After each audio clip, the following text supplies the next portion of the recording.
正在确认各系统状态。我这是在哪儿呢？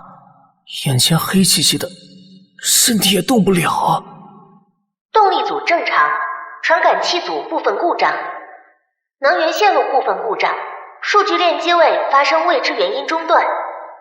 啊，对了，我好像是死了来着。尝试连接总部命令。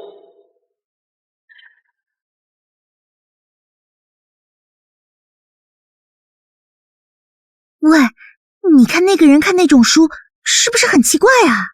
哎呀，可能这就是所谓的专家吧。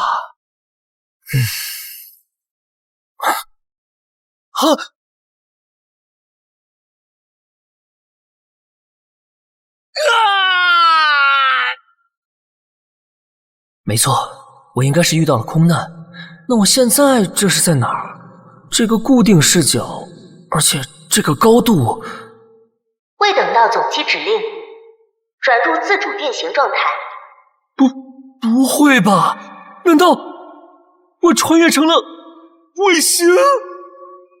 距离激活倒计时5、4、3、2、1，系统激活。我就这样一口气在天上飘了数万年，我见证了这片大陆的成长，火种的诞生。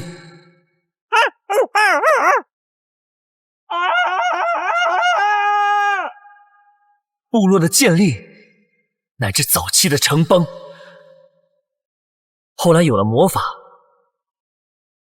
种族间互相厮杀。很快，这片大陆建立起了各种各样的王国，拥有各种各样的信仰，但很快却又一个接着一个变成废墟。难道他们的文明就这么消失了吗？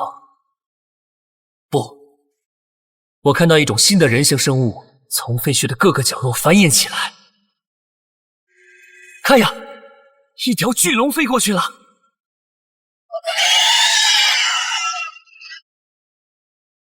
它从哪里来呢？又将去往何方呢？自此，我见证了无数的生命的诞生与死亡，意识已经渐渐模糊。难道终于结束了吗？能源故障，主机重启失败。啊，这是防御程序启动。啊，我的形态，难道我……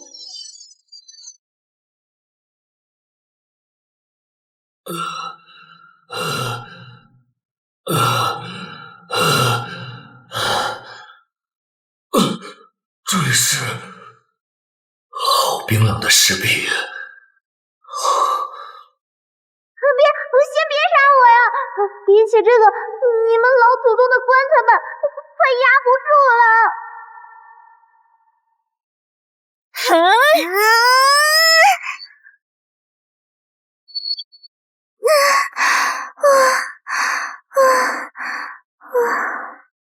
子爵大人，通道已经封死了，那些怪物短时间应该进不来。辛苦了，拜伦骑士，我们至少能喘口气了。先进入这个隧道吧。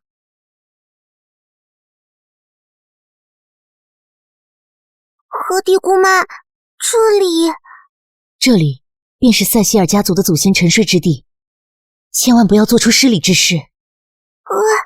这看上去已经很长时间没人进来过了啊。自从100年前那场几乎导致家族覆灭的叛乱之后，这个地方就被彻底封锁了。100年来，我们是第一批踏进这里的人。我们因为在生死关头才贸然闯入，先祖他会原谅我们吧？先进去吧。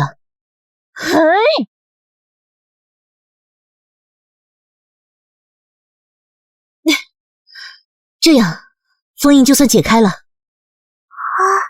这里就是祖先大人的墓室吗？不好，里面有人！贝蒂，找地方躲起来！冲过来了！你们自己玩吧，本姑娘先溜了。站住！你是什么人？竟敢闯入塞西尔家族的先祖陵寝？等一下，我还什么都没有偷啊！快说，你对我们的祖先做了什么？先别杀我！比起这个，你们老祖宗的棺材板又压不住了。这石棺为什么在动？祖先，请安息吧，惊扰您的人会得到惩罚的。喂，有时间废话，不如把你们老祖宗的棺材板压住啊！好像是哦。祖先大人，请您安息吧。哇！是谁砸老子的手啊？这贝卡，姑妈，我是不是对祖先大人有点不太尊敬？这贝卡，快离开那！姑妈，这有可能是亡灵附身，或许是地表的那些怪物腐化了祖先的圣骸。我他喵的！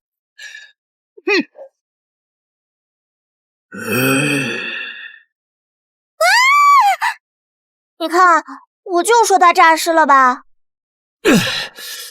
下手可真狠啊！祖先大人，是你砸的我吧？对不起。是你砸的我吧？对不起。喂，我还没说什么。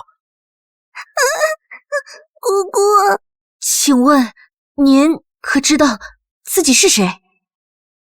我是谁啊？我诈尸了？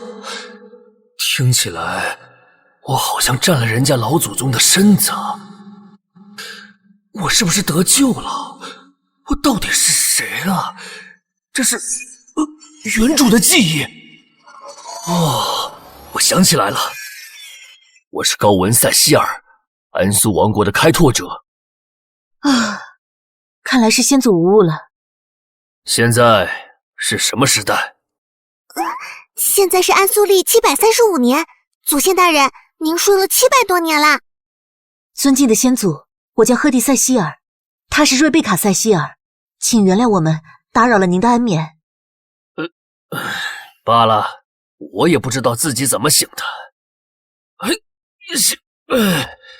你们谁来扶我一把？我来，先祖大人，请出关，嘿嘿。这丫头，700多年，这布料居然完好无损。毕竟这是精灵织的月痕布嘛。嚯，真是黑科技啊！老祖宗说话好深哦。这么多年，搁其他穿越小说的主角都屠神灭仙统一宇宙了，而我才终于能直立行走。话说，这是怎么回事啊？人家只是想躲进来，躲避坏人。需要躲进最深处的墓室里吗？先祖，就是这个卑鄙的盗墓贼惊扰了您的沉睡。也就是说，是你把我叫醒的。先祖好可怕啊！我真只想找个安全的地方躲起来，结果一不小心钻进了这里，我真的什么都没。谢谢啊。小明，好了，放开他吧。你们4个大男人这么压着一个小姑娘，也不太好看啊！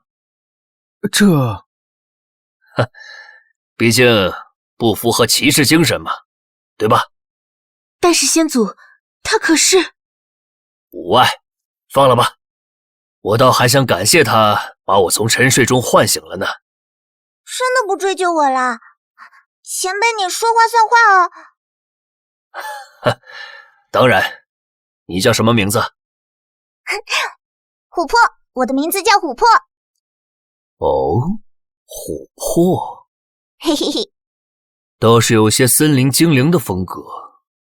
祖先大人，其实我们现在遇到了巨大危险。是啊是啊。什么情况？是怪物突然袭击，我们节节败退。现在外面恐怕已经完全被那些家伙给占领了。我们在局势彻底崩盘之前，让菲利普骑士带着一部分士兵掩护平民进行了避难，但在第二批避难队伍出发前，那些怪物摧毁了吊桥。我们战到最后，不得已时才撤退到这里。祖先放心，我们没有辱没塞西尔家族的名誉。一醒来就是这么个烂摊子吗？既然怪物占领了外面，那出去就是死路一条啊。话说那些怪物到底是什么东西啊？我推测是某种恶魔的亚种，但恶魔已经很多年没出现过了，我不敢肯定。祖先大人，难道以您的力量也没法解决外面的怪物吗？我？您可是北方大陆最强骑士，开拓时代最伟大的英雄。15岁成为当年最年轻的开拓骑士，安苏立国之后成为王国7将军之一。在古代刚铎帝国被混沌魔潮吞噬时，镇守南部边疆。抵御了大大小小10几次来自黑暗魔潮的反扑，未尝一败。最终在一次对抗黑暗魔潮的战役里消耗过大，无奈一劫而亡。看来附身到一个不得了的人的身上了。祖先大人，我等誓死追随。一路打出去是不太现实。我沉睡了太久，不一定能发挥出多少实力。而且我们也不确定外面的怪物强到什么程度。所以最好的办法是找一条路绕开那些怪物，跑到安全的地方。但线路基本都被封死了。放心吧，这地下有一个秘密隧道，它的入口就在城堡下方。那还等什么呀？咱们去找隧道吧。祖先大人，麻烦您带路。太好了，有救了。但是有个问题，我也不知道从墓穴到隧道的路。您住了这么久都不知道这里的路吗？但是我死了好吗？你死了之后能知道自己的坟长什么样吗？有道理哦。现在原路返回确实死路一条。怪物占领了城堡的中庭和先祖墓穴的入口，危险万分，我们需找到别的路。700年了，这城堡恐怕也不是当年的结构了吧？城堡的基础没动过，那个入口应该还在原地。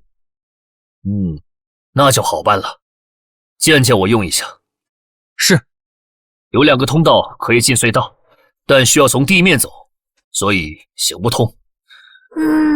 这里居然这么复杂啊！边疆之地不太平，10天半个月就是一场战役，必须考虑撤离和补给。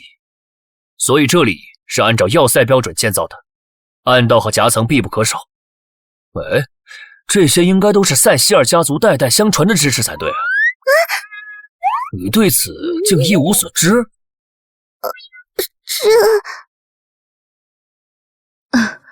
回先祖，塞西尔家族在这700年里经历了很多事情，我们辜负了您的荣耀。好吧，我知道了。等离开这里之后，我们再详谈。现在当务之急是找到从陵墓前往暗道的路。是走这里吗？不太像哎。而且好多暗门啊！这谁知道暗道开在哪儿啊？那我可能知道路。你怎么会知道？快说！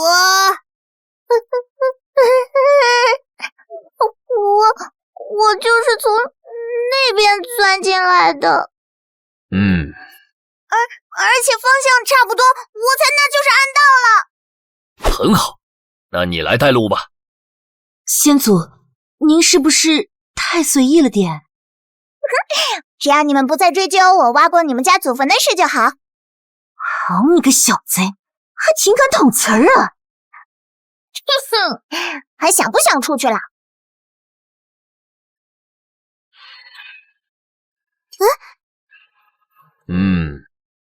祖先大人，怎么了？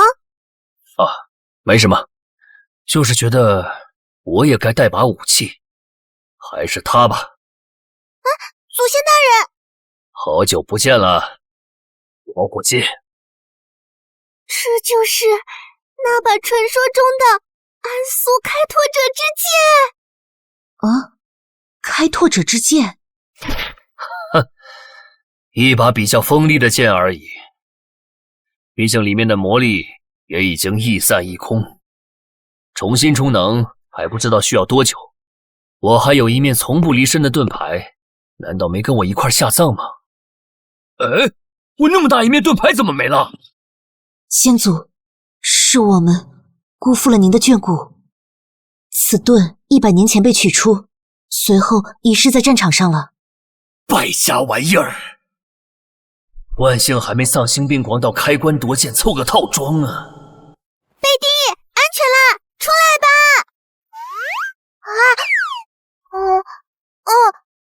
这是城堡里的女仆，被突围的队伍落下后，就跟着我们了。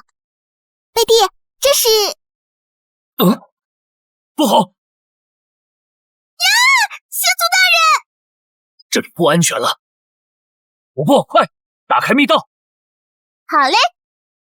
优秀的潜行记忆大师，暗影力量专业人士，挖坟掘墓爱好者琥珀小姐有一句至理名言：路就在那里，门只是一个虚无缥缈的装饰品罢了。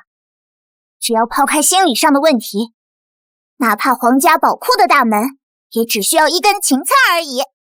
快跟上啊！你真的只是个盗贼？哎呀，小小毛贼混口饭吃嘛。不过我们森林精灵的后代很尊重仙魂的。都熟练成这样了，还好意思解释？开锁和破解可是我们这行的标配，我基本功扎实，还有错了？这家伙有古怪。琥珀，你是在谢尔岭的领民吗？我在这地方住了好几年，但我又没交过税。按规矩要交税3年以上的才算领民。那你说我算不算？你的情况有点特殊，没有申请就不算吧。那你问我这个干嘛？因为我是领主，有义务保护领民啊。呀，尊敬的领主大人，我现在改口还来得及吗？来不及喽。哼，小气。虽然一醒来就是这么个烂摊子，但重新为人的感觉还是比之前那个鬼状态好多了。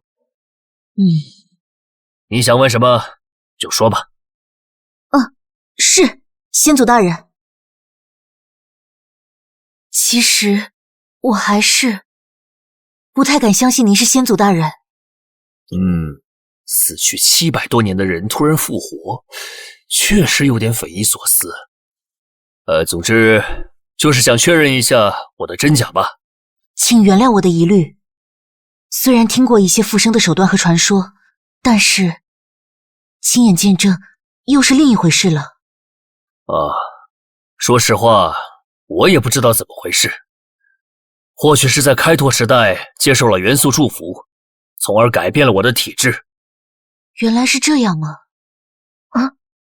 先祖大人。是气流，是前方传来的，还夹杂着魔素反应。前面应该是陵墓区域的尽头了。全体提高警惕，士兵保护好后面人员。是，小心注意身边情况。我知道这里，我就是从那边钻进来的，那里通向城堡外面的一个枯水井。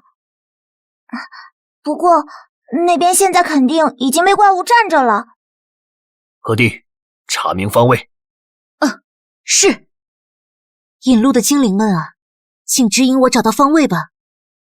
导向西方，去。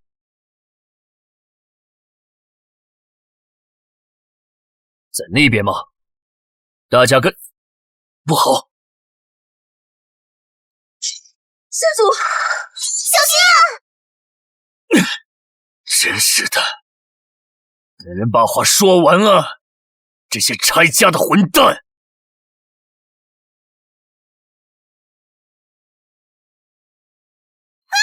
先祖，就是这些怪物！光之精灵，请疗愈我吧。弱小千神术，大家冷静应对。竟然是这些东西！我还年轻不想死啊！躲到我背后去！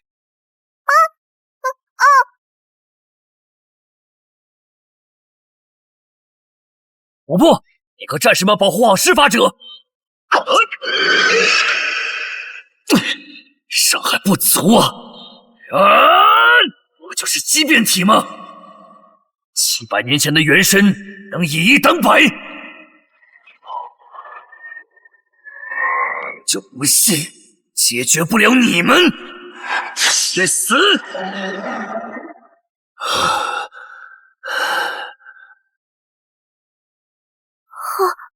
好厉害！哦，没想到死了那么久还挺猛。还没完呢，祖先小心！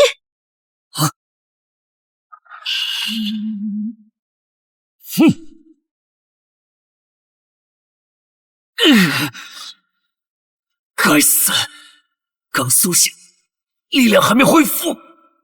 祖先大人，我来助你！我求术！火焰飞弹！干得好！好机会，我们上！先去崩拜伦，他倒下我们就麻烦了。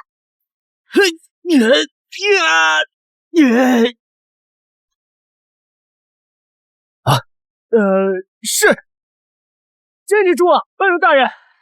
快来！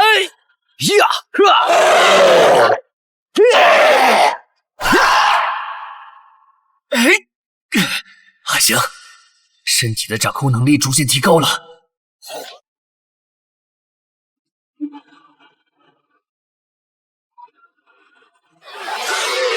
找到弱点了，别管胸口，这些家伙没有心脏。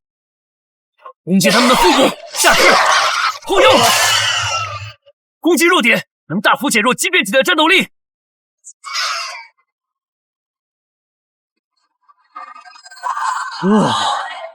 好，我们去牵制住他，我来攻击弱点。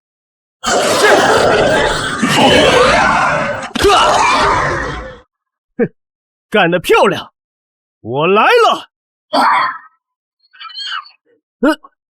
使我招！华产激火枪！主上，我们这边解决了。我们这边也解决掉了。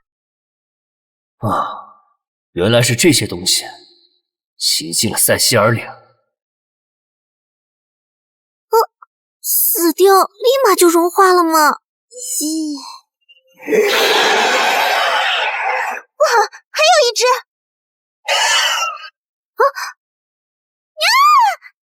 小心，是真的！去死吧你！哼，戳菊花嘛，我也擅长哦。嘿嘿嘿。喂，祖先大人说的是后腰，不是菊花。切，一点幽默感都没有。先祖，您知道这些怪物的来历？当年我们主要对付的就是那些东西。你们对以前的历史了解吗？了解，我们有学哦。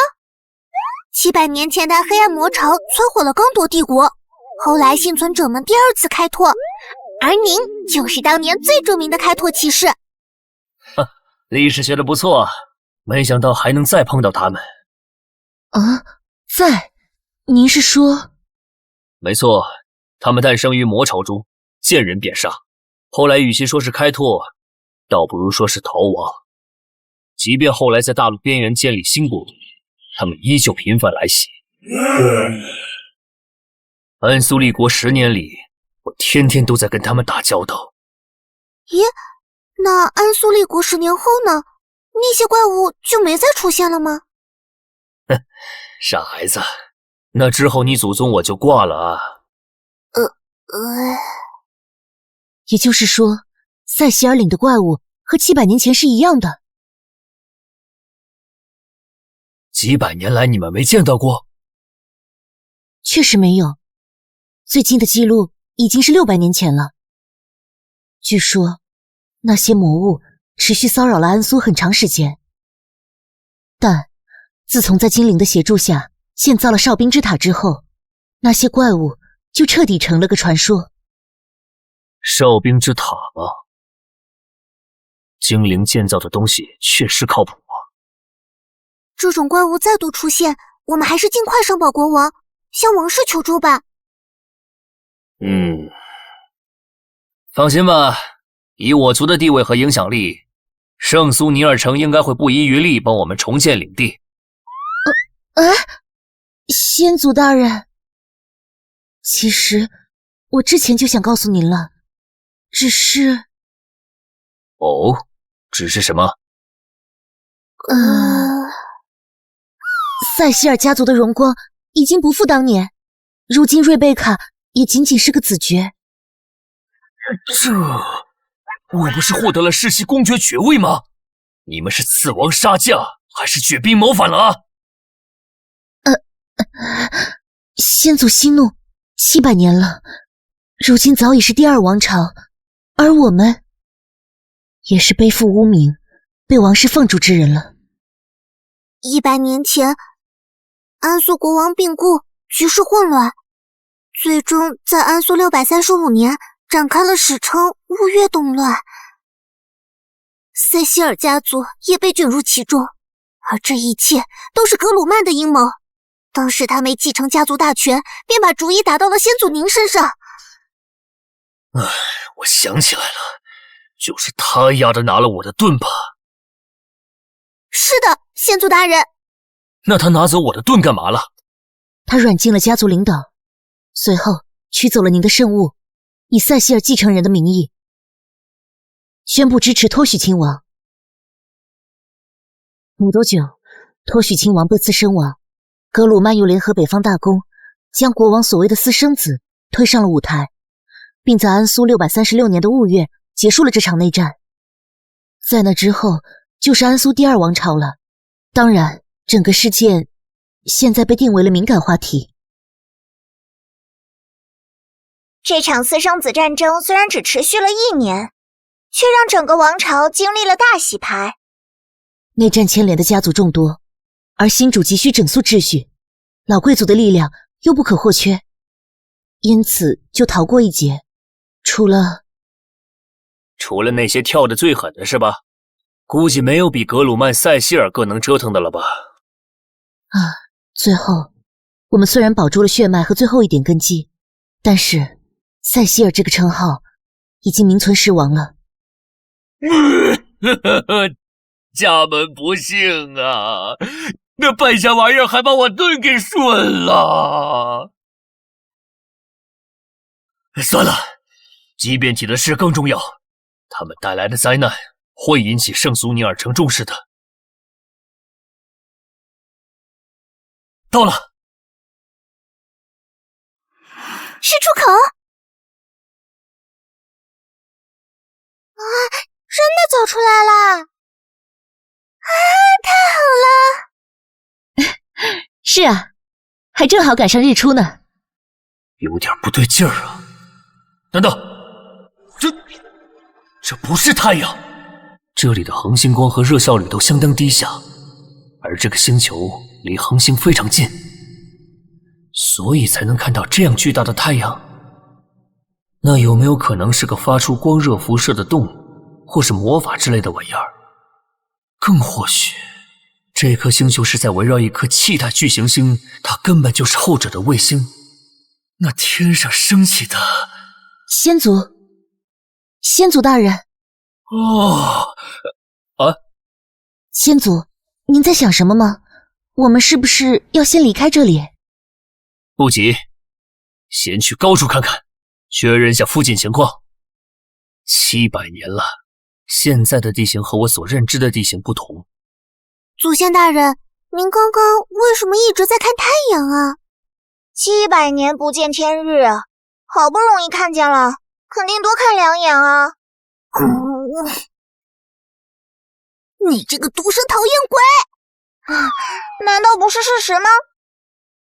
果然这里的人管天上那玩意儿也叫太阳啊！一颗被赋予了很多宗教和魔法仪式上象征意义的星星，这个大概是这个星系的恒星吧。这里是……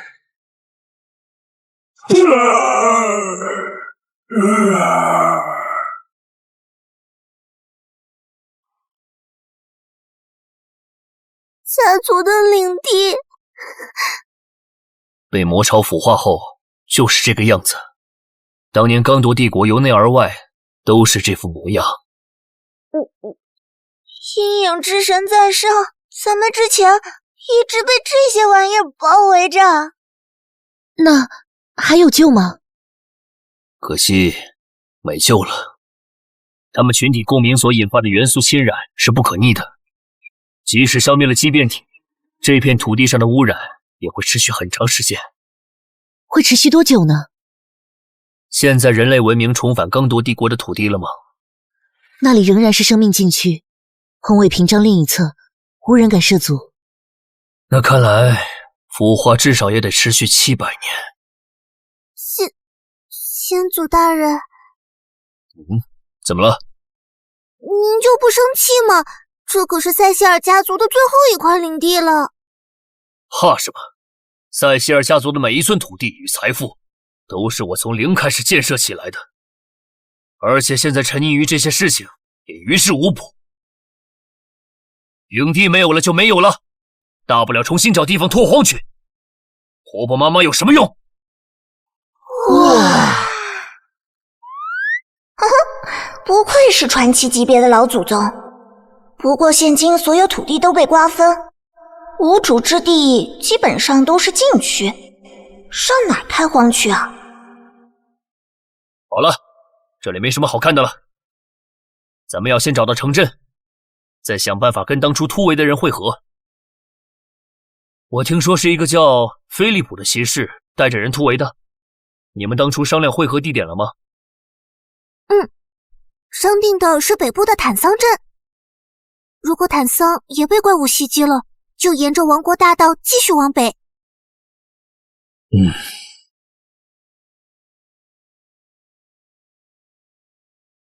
什么动静？找引体，隐蔽，快！这边！妈耶！龙！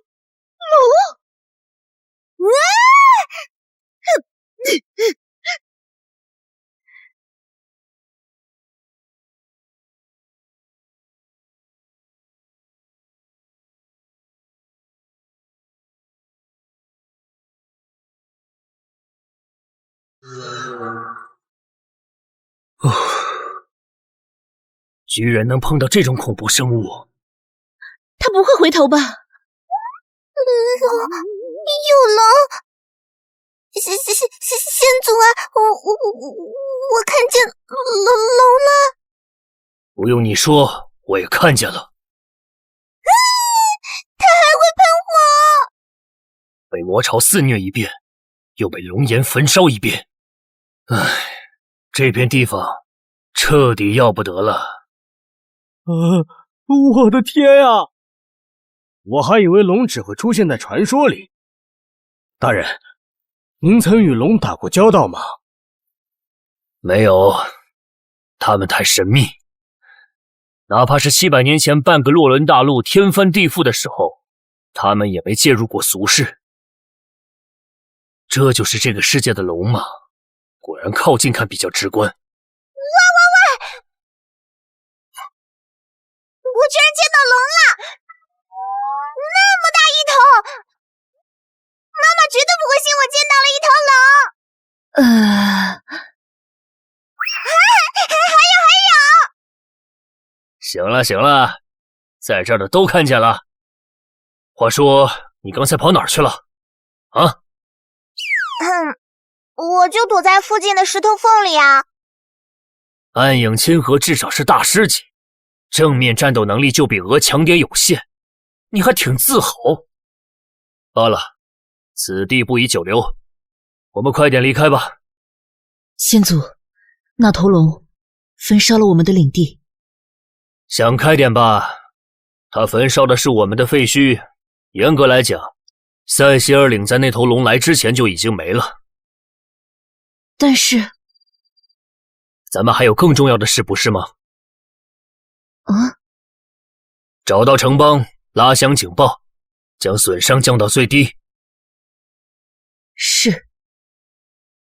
引路的精灵们啊，请指引我找到方位吧。嚯，魔法还真是个方便的玩意儿啊！先祖大人，可是我这些技艺惹您不高兴了。我为什么要不高兴？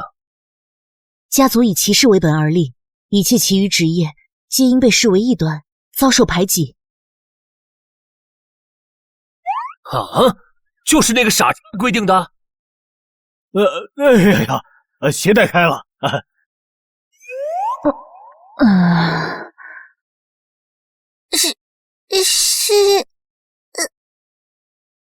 是您。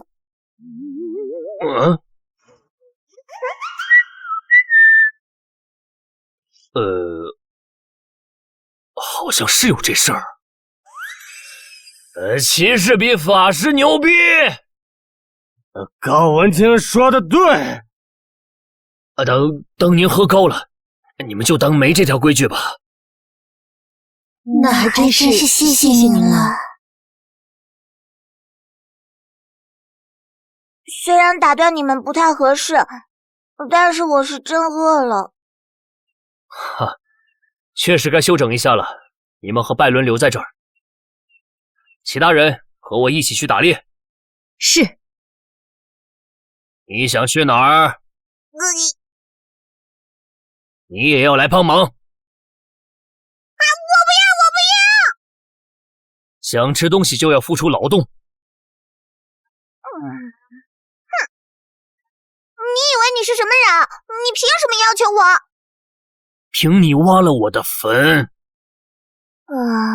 好吧。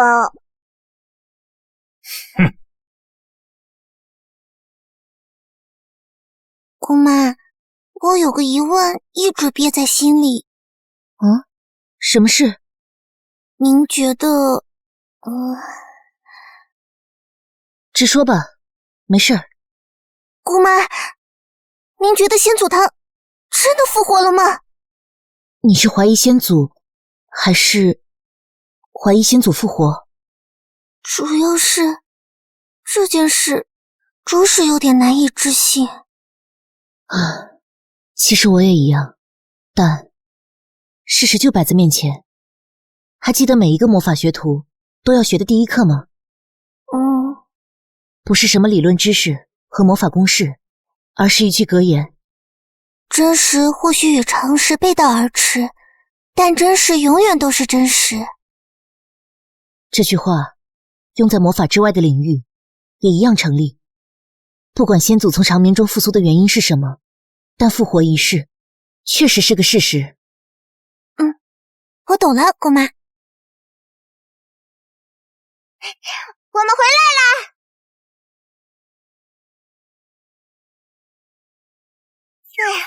还带了好多猎物呢，你们可得好好感谢我哦。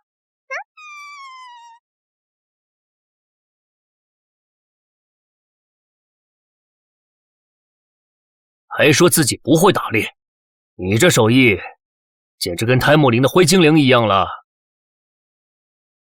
你这段子少说也得有几百年了吧？现在的灰精灵早就不打猎，只搞药材进出口了。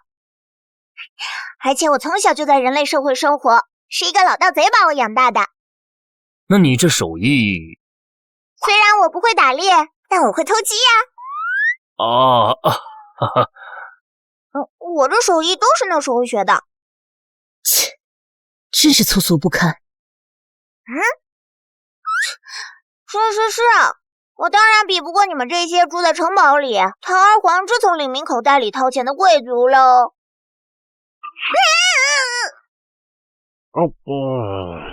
这肉烤的还行，饶你一次。我就奇了怪了，就凭你这张嘴，是怎么活到现在的？贵族欺负底层平民了。好了，阶级矛盾先放一边吧，咱们现在可是一条船上的人。大家先休整好，等体力与魔法恢复了，我们必须立马出发。我们不能再浪费接下来的每一点时间了。贝蒂，你也快过来吃点东西吧。先把那个锅放一边吧，现在用不着。对呀，话说你为什么一直拿着这口锅？汉森太太告诉我，我以后就负责用这个平底锅煎香肠和面包片。汉森太太？汉森太太负责管理城堡里的厨房，但是突围的时候，不幸……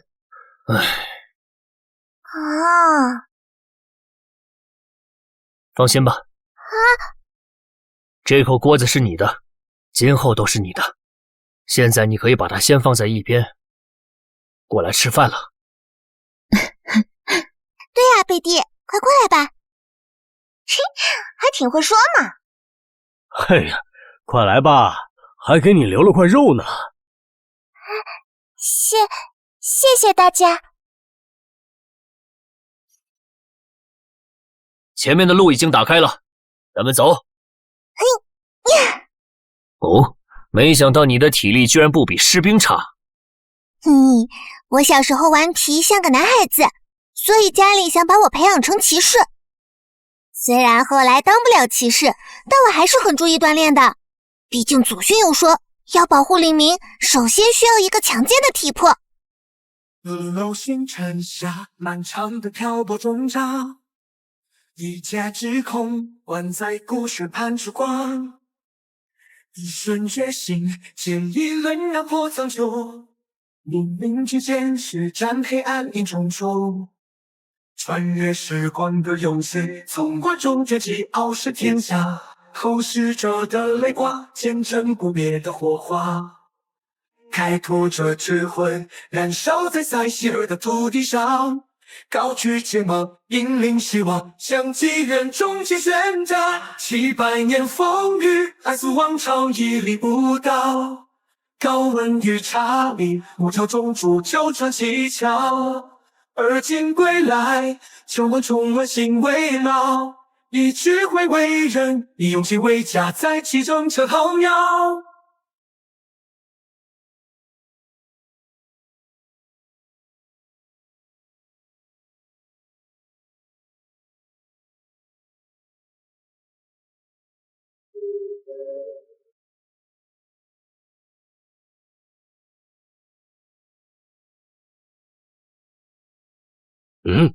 大家小心，这片林子的深处可能会有些魔物，让我来探一下。前方阴影元素附近，林地中心应该存在天然的魔力焦点，不过应该是很弱的那种。肯定弱啊！你看，周围植物都没有明显的变异，说明这里的元素富集程度，甚至连花花草草都影响不了。保持戒备比较好。好的。哦，看样子你们很懂啊。在修整我父亲之前，拜伦叔叔曾经当过佣兵的。都是过去了，小姐。嗨，一脸沧桑的样，谁还没点过去？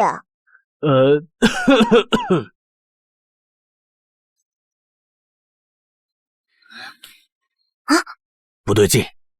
你们觉不觉得现在气温有点低得过头了？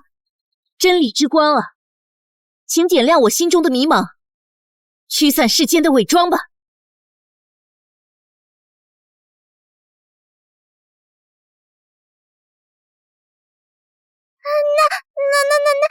那是，咱们什么时候被这些东西给包围的？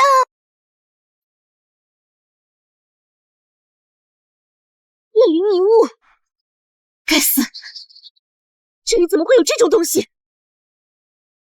先别急，不要打草惊蛇，仔细观察后再动手。在那边，去死！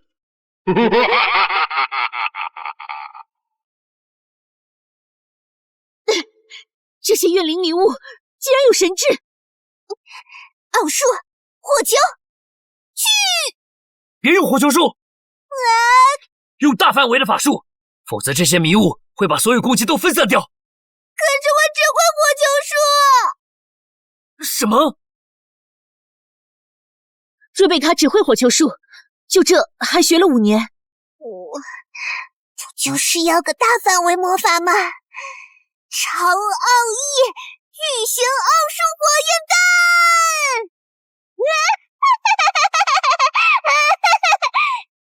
危险！危险！危险！这下够大了吧？你们在笑我！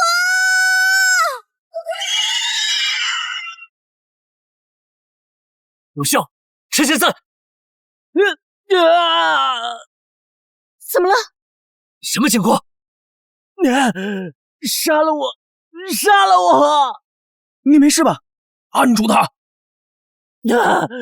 杀了我！杀了我呀！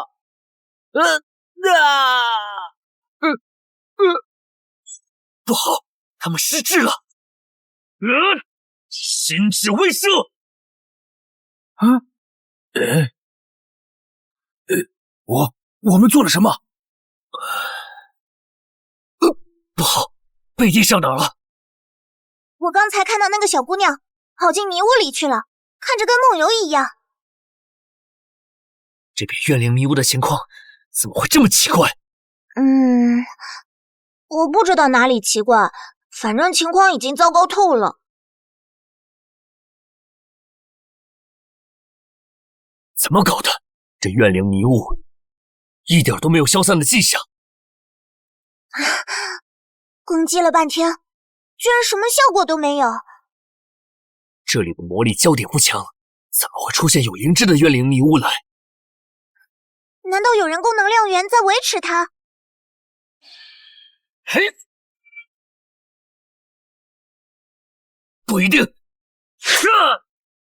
那肯定有东西在维持它。灭了本质，看不到它而已。但是赫蒂女士已经有侦测歪曲，难道不在这一层？我去就来。你说什么？暗影行走跟闹着玩似的，这家伙到底是什么来历？找到了，跟我来。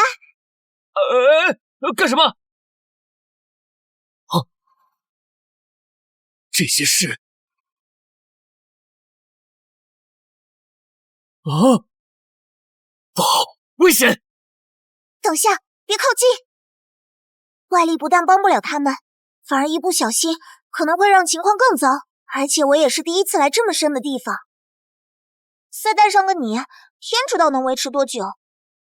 果然，这里就是暗影界。咱们时间有限，等会你直接天神降临，冲进去砍瓜切菜，我在后面给你压阵。啊，客人？已经很久没有客人来我的实验室了，而且还是2位。我们来找人，是一个大概15、16岁的姑娘。她还拿着一口平底锅。没看见。不过安妮正在准备午饭，一起吃点吧。安妮？是我女儿，很乖巧的。老爷，贝蒂，贝蒂，你怎么在这儿？你没事吧？安妮呀，午饭准备好了吗？就快了，爸爸。这是怎么回事啊？不知道，过去看看。贝蒂，你这是怎么回事？我也不是很明白，他好像把我当成他女儿了。那你就这么听话的把人当爸了？我看他这么可怜，就想给他做顿饭再走。对了，他还给了我这个。这本书我看不懂，但老爷应该能看明白。什么？让我也看看。这是魔法公式和符文排序。原来那个怪老头是个法师啊。严格来讲是个野法师。一进门那么多魔法实验器具，难道还没看出来吗？而且应该是个不一般的野法师。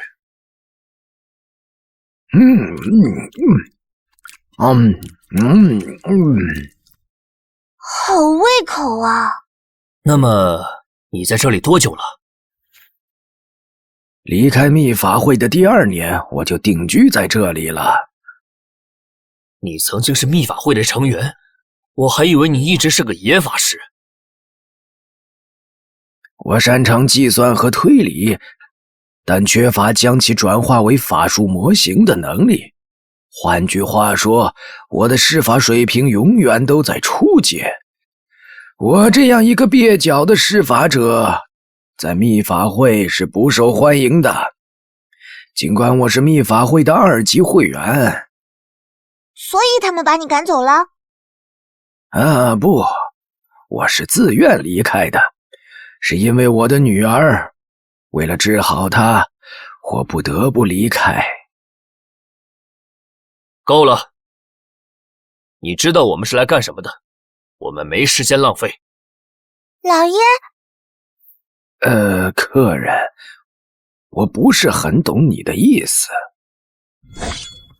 我必须带他离开，他在这里并不安全。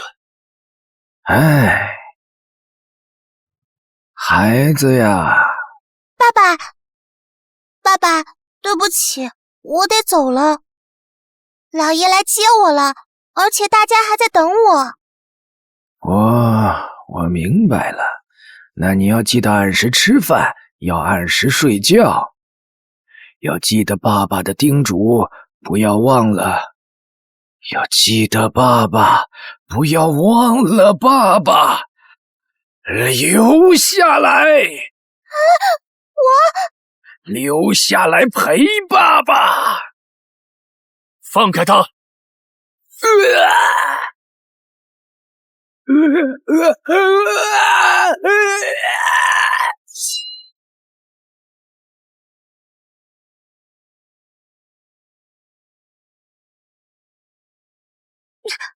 什么情况？这个房子要塌了，快走！是。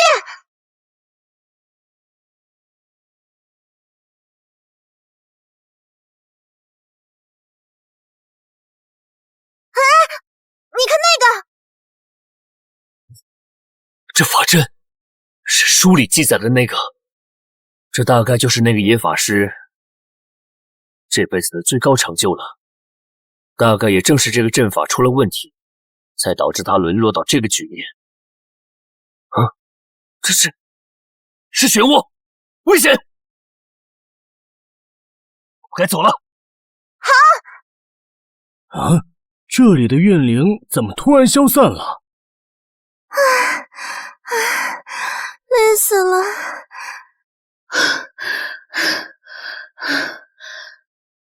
怨灵的消散可能和先祖的离开有关。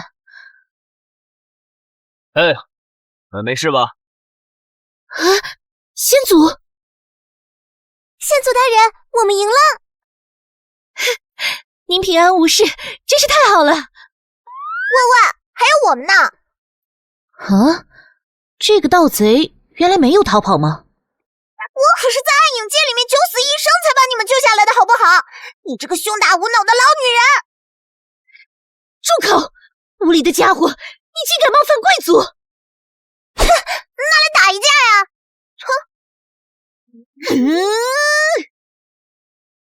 别吵，别吵！我们俩刚才确实是解决危机去了。当然，还骂你胸大，确实是他的不对。咦？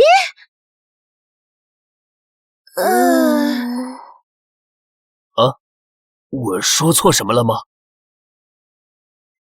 就这么一个褒义词，还被您给否了。这种钢铁直男是怎么繁衍出我们的？是这样吗？你竟然能进入暗影界？只有少数暗影系高阶法师或者暗影系神选们才有这个能力，你是怎么办到的？哼，我就是暗影女神的神选，不行啊？笑话，一个神选被拜伦用普通钢剑拍在地上。算了，不要追问了。哼，我已经答应他不追究这些了。等他想说的时候，他自然会说的。与其纠结那些，不如先把死者安葬了吧。他也曾勇敢战斗，应该像个战士一样得到安葬。我说错什么了吗？他是农奴子弟，以服役来赎身的，这样的身份是不能作为战士被安葬的。服役赎身？对不起，先祖，我觉得农奴制不合理，所以就让他们服役赎身。我知道这样不合规矩。不用担心，我没有怪你。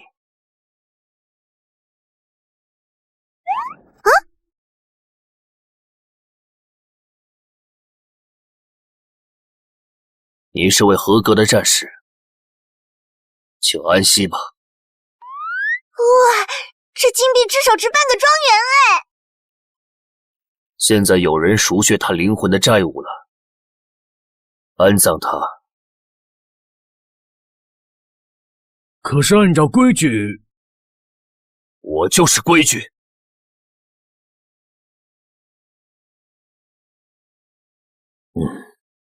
火灾大概是在半个多月前发生的。那我们在黑暗界中见到的，应该是倒影。这个野法师多年来都隐居在这个地方，压根没人知道。让我来探测下吧。这里魔力羸弱，野法师实力也不高，应该是实验失败造成了这局面，但也不可能在暗影界制造出一个长时间的投影来啊！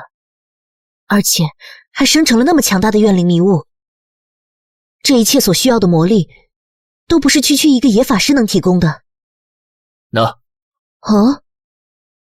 或许这个能解答你的疑惑。原来如此。为了给孩子治疗，他不停地加强增幅魔力焦点，可是孩子并没有好转。面对现状无能为力的野法师，心态也在逐渐崩溃。理智崩溃的他，终于做出决定。在太阳升至天空正中时，暗影转换仪式的充能便能得到满足。后面就没有再记载了。其实这里还有几个小字。魔力失控了，太阳是红色的。这什么意思？太阳怎么会是红色的呢？会不会是上次赤斑爆发的时候，半个多月前太阳表面出现了大量赤斑，所以他认为太阳是红色的。这就能解释怨灵迷雾和暗影界的木屋了。这个日记里提到的魔力上涌失控，你们两个法师也有所感知吧？最近领地内确实有过几次魔力上涌。毕竟魔力源于太阳，随着太阳的运转，自然就会起伏不定。所以近期魔力涌动虽然频繁，但也没到需要在意的程度。刚多利1736年，帝国各处报告观察到太阳表面出现大规模的暗红色花纹。1738年，史上最大规模的赤斑爆发，太阳表面将近一半的面积被红色斑块覆盖。1739年，全国被覆盖在红色的天幕中，大量魔法天赋卓越的婴儿诞生。这些新生儿大部分具有天生的元素亲和力，于是宫廷学者们宣布将那一天称作魔法黎明。同一年，刚铎帝都附近最大的魔力功能设施深蓝之井因为混沌魔力引发爆炸，导致炉心熔毁。刚铎1740年，魔潮爆发，史上最强大的人类帝国在数月内覆灭。啊！如果那些怪物不是来自刚铎废土，而是在塞西尔岭自然产生的，这或许意味着一次新的魔潮。咱们会不会有点太紧张了？也可能是神经过于紧张了。唉，就是嘛，您老人家死了700年，脑筋还在当年没转过来呢。唉，我知道你当年是经历过魔潮，多半是那时候心理阴影太……不许对祖先大人无礼！敲得好！等到了圣苏尼尔，这些细节都要上报。至于国王会相信多少，那就不是我们能影响的了。是。首先考虑如何在这个世界上立足吧。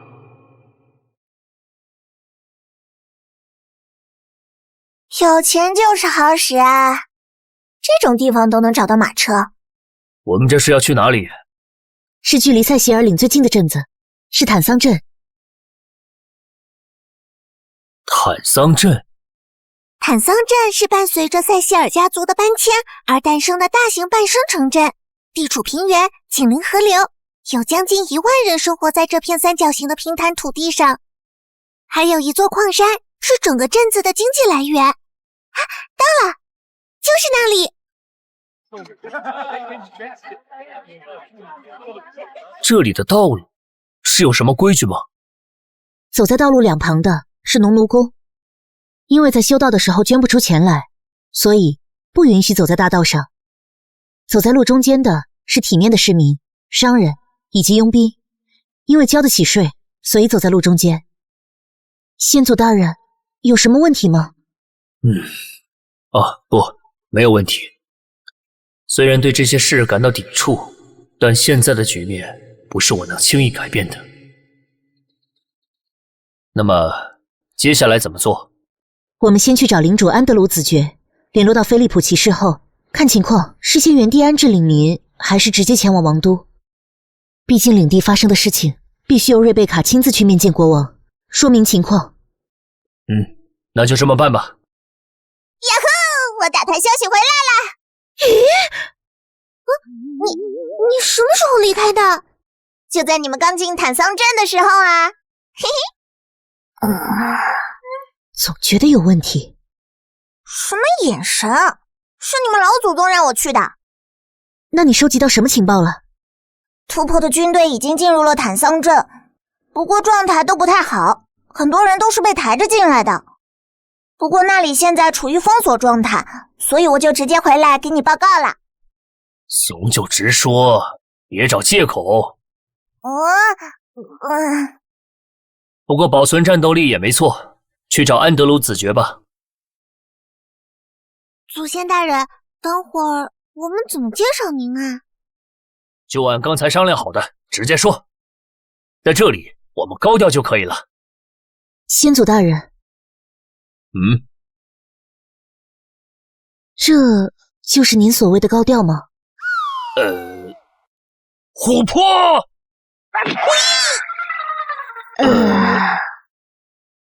先祖，咱们还是别那么高调了吧？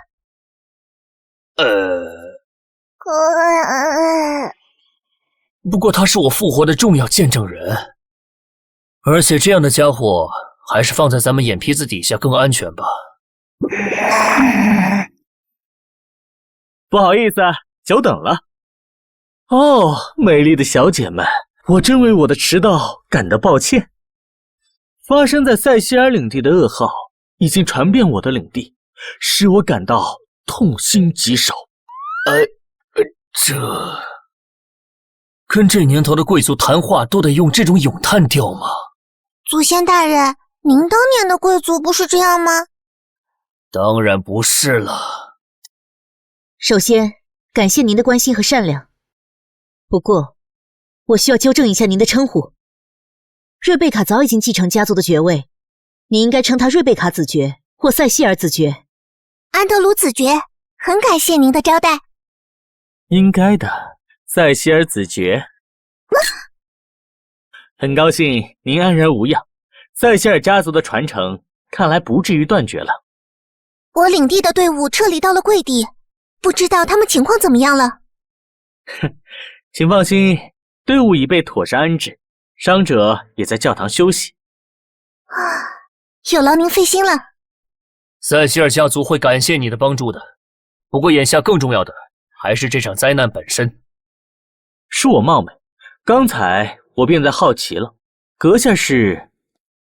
这位就是塞西尔家族先祖，开拓者中的开拓者，安苏开国7将军之一，南境大公爵高文·塞西尔。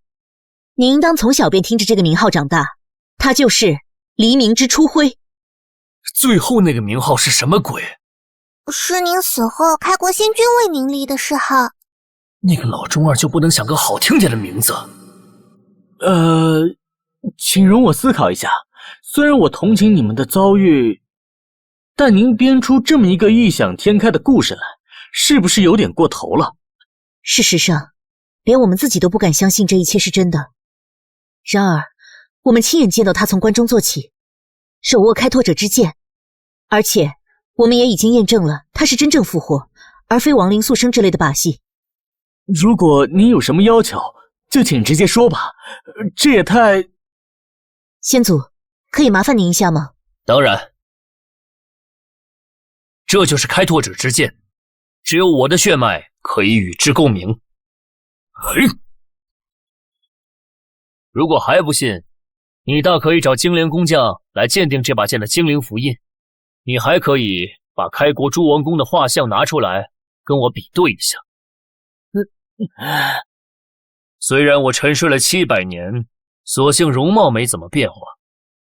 你甚至可以找参与过第2次开拓的精灵佣兵，说不定里面还有我认识的人呢。不必了。又是先祖又是怪物的，我很难消化呀。还有一条巨龙。巨龙？这附近还有一头龙？没错，是条蓝龙，但最后往西北方向去了。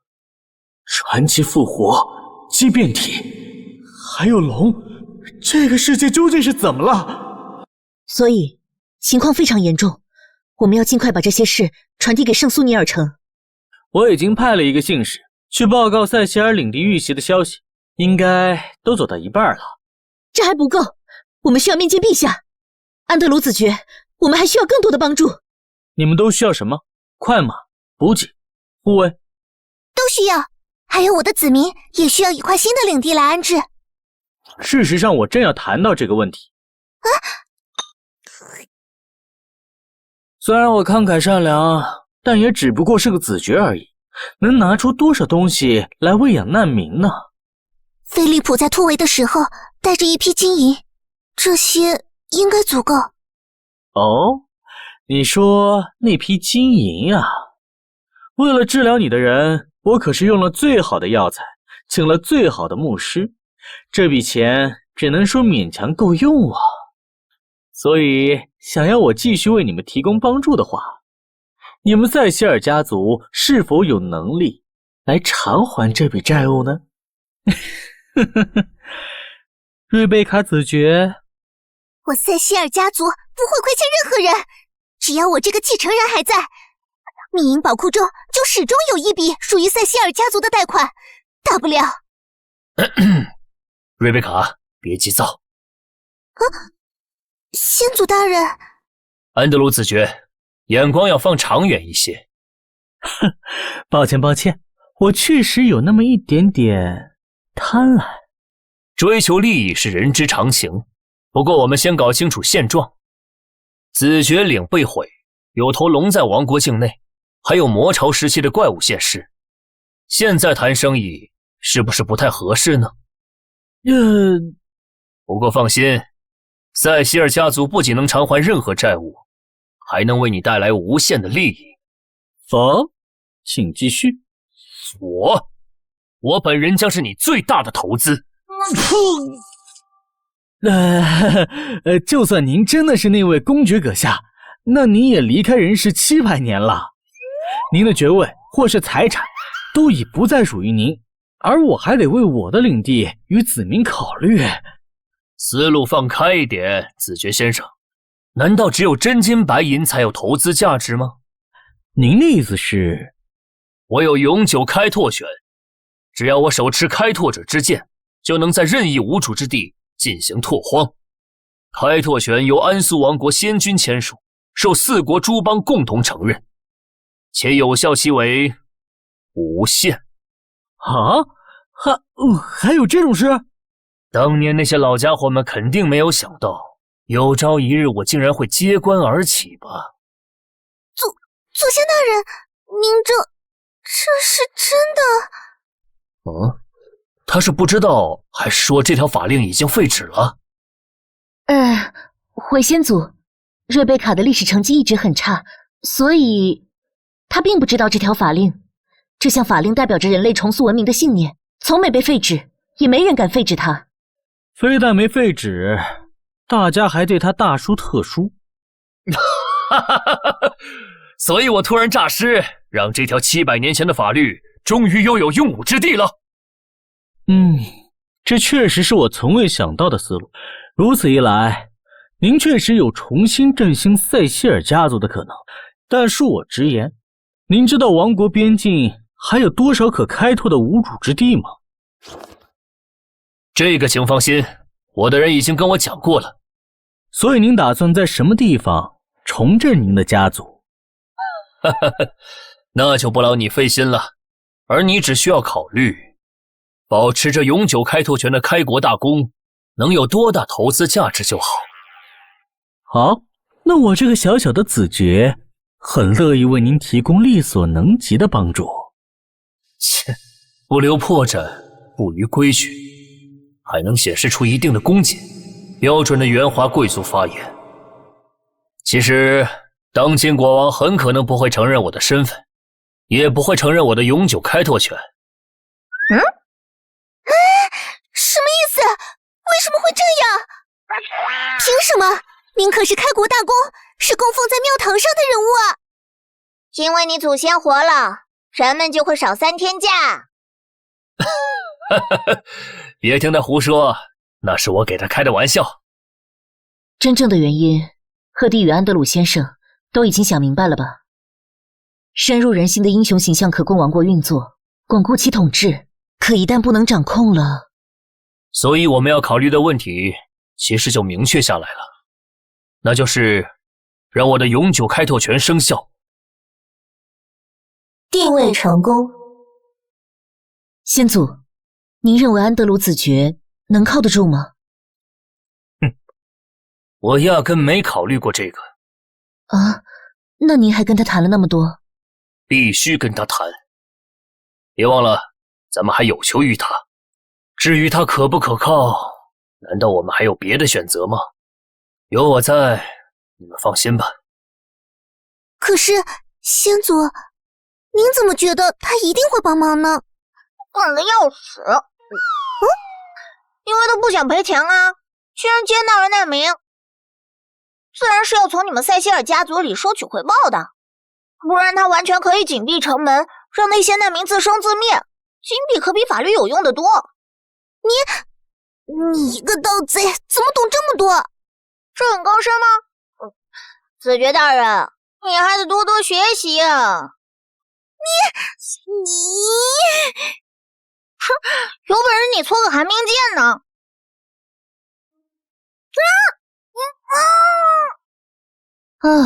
满足你了，你要的寒冰剑。老爷，菲利普骑士来了。领主大人，夫人，你安然无恙，真是太好了。瑞贝卡子爵，菲利普骑士，这次突围辛苦你了。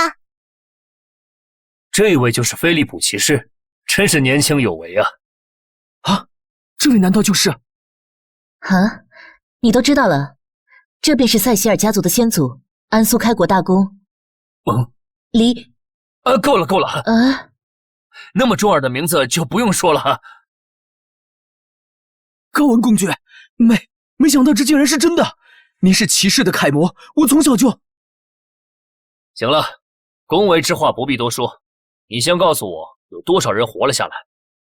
突围后还遇到了很多艰难险阻，成功活下来的不足900。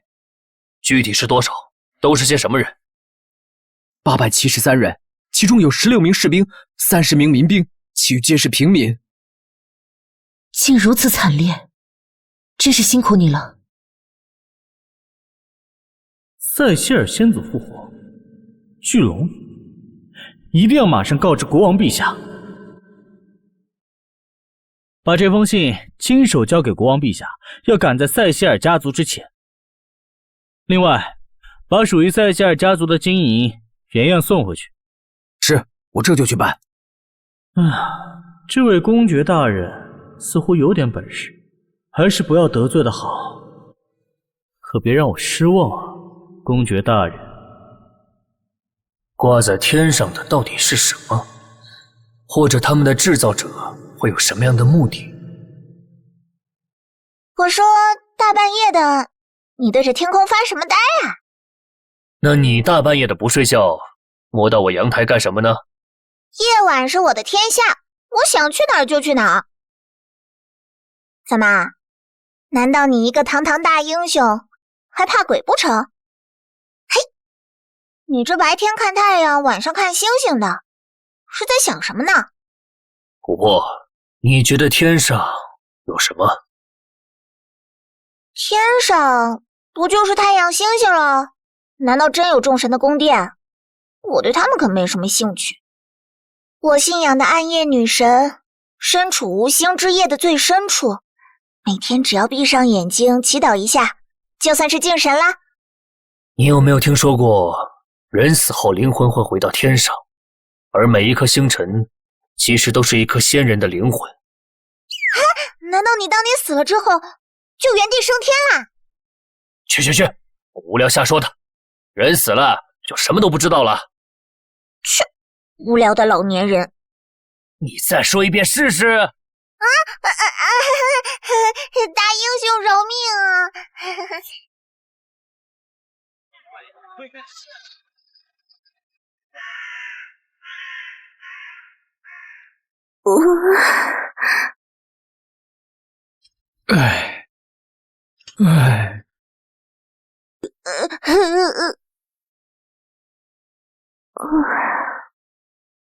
菲利普，在我们回来之前，请照顾好大家。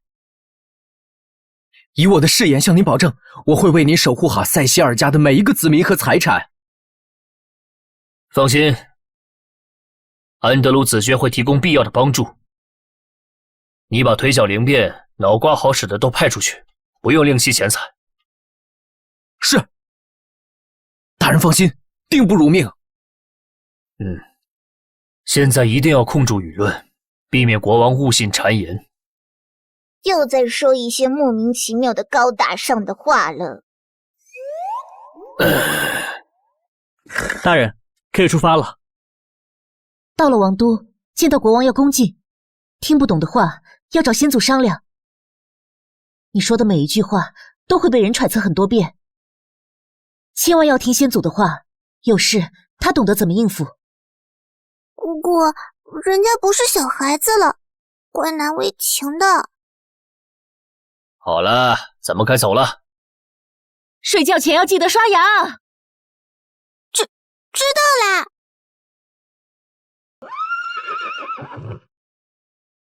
咱们走了多久了？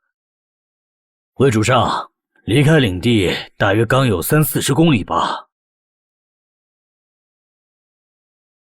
这里是离领地最近的一个大型集散地。好，那今天就在这里休息吧。可是先祖，我们才出发没多久。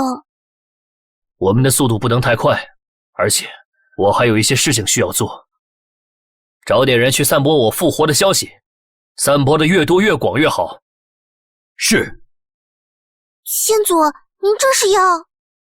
我要让塞西尔先祖复活这件事尽可能的传扬开，传扬的越广越好，要人尽皆知，成为所有人的饭后谈资，甚至可以传扬成那位传奇的开国大公是在怪物袭击王国的时候苏醒的。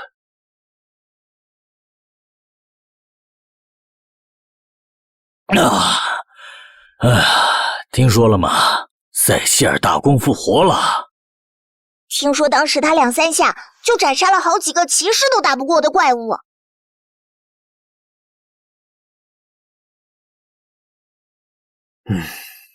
虽然是10年前的卫星视图，但是对于这个节奏缓慢的世界而言，用起来倒是完全没有问题呢。看来那个计划应该完全没有问题。哟，我搞定了！又在看这个东西啊？你这一路都看了多少次了？我在确认700年中地形有多少变化，这是一个合格领袖的基本素养。倒是你，事情做得怎么样了？这都快2个月了，我做事你还不放心？我已经按你的吩咐，把这些故事都散播出去了。无论平民百姓还是商人，甚至连吟游诗人都在传递你的消息。等你到了王都，说你是来继承王位都不会有人奇怪啦。报告陛下，自称是高文塞西尔的车队已经到了王都附近。但是他们没有选择立刻出发，而是继续选择就近在城镇驻扎。知道了，退下吧。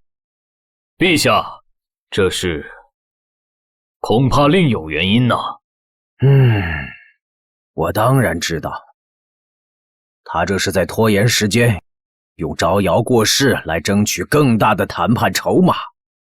这2个月内，我们收到的消息至少有100多个版本，这还不包括方言版。这下我们先前讨论的种种手段，现在可都没办法再用了呀。所以，我们现在能做的事情只有一件。走吧，跟我去看看我们的祖先。是。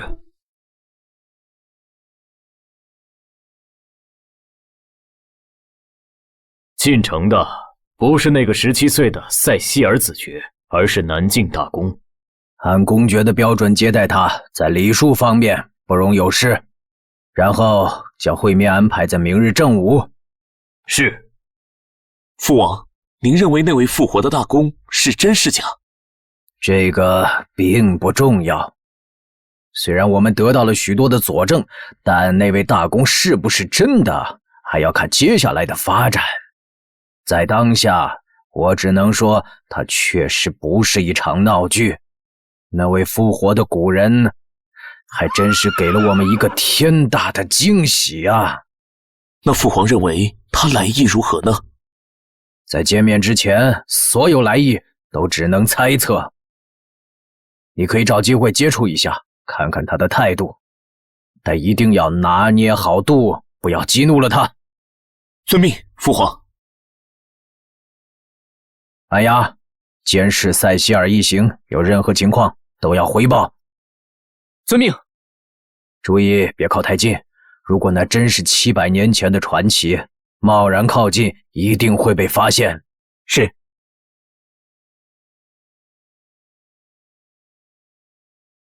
陛下已为您在白银堡安排了休整事宜，并在明日正午与您会面。我还以为国王陛下会迫不及待地见到我呢，毕竟一个从棺材里蹦出来的人可不是那么容易见到的。因为陛下考虑到诸位车马劳顿，所以将会面时间安排到了明日。原来是这样啊！是的。那便感谢陛下的好意了。不过陛下的白银堡，我可住不惯。那您还是住在自己家里舒服啊。只是不知道皇冠街4号是不是已经被你们拆了呀？皇冠街4号倒确实还在，不过已经完全翻新了很多次。那是自然，毕竟一座宅院肯定不如城堡结实。但既然有翻新，那我住进去应该没问题吧？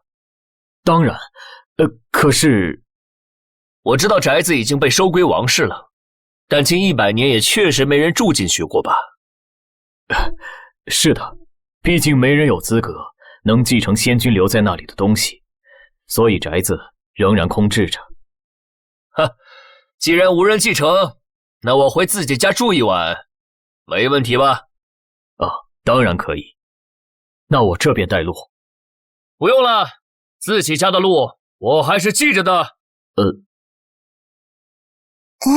祖先大人，咱们今天为什么不在皇宫里住啊？哦，皇宫有什么好的？我带你去我当年住的地方，那才像个家呢。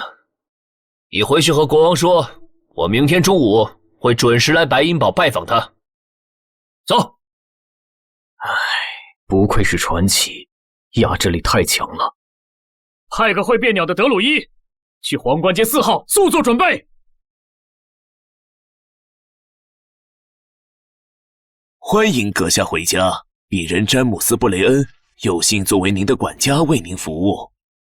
布雷恩，我对这个姓氏有印象啊，霍利·布雷恩，当年查理身边的小侍从。这个姓氏还是查理给他起的。正是，我的家族世代作为王室侍从，为王室打理王都中的直属产业。也对，我这房子现在是王室产业，不用这么折腾，我住不了多久。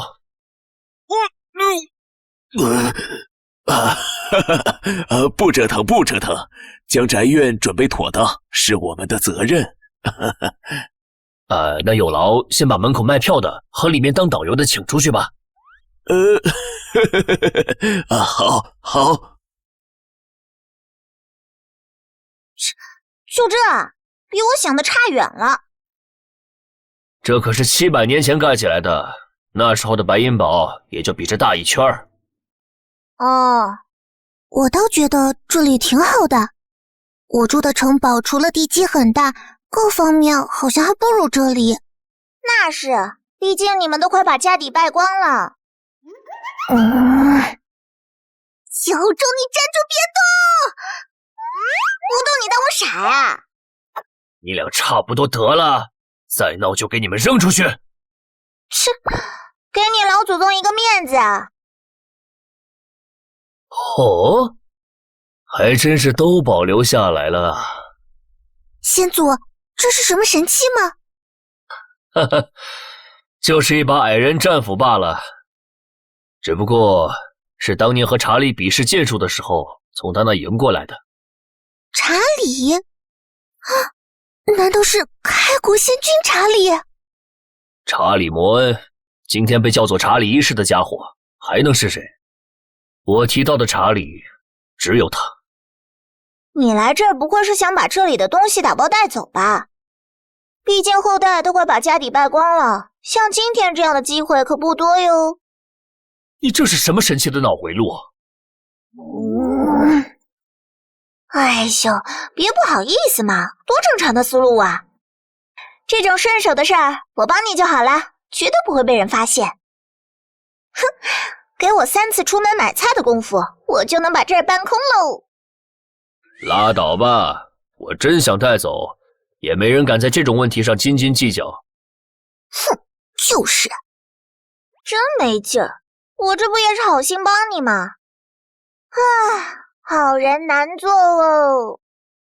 话说我就是一个路过的小贼，不是你非拽着我来的吗？哦，第一，你挖了我坟，我免了你的死罪，你有义务帮我做事。啊？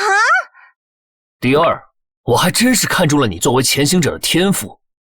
你这人还真是直接。我如此高调的回来，不知道有多少双眼睛在盯着我们，所以我需要一个技艺精湛的暗影大师。这个回答你满意吗？琥珀小姐。啊？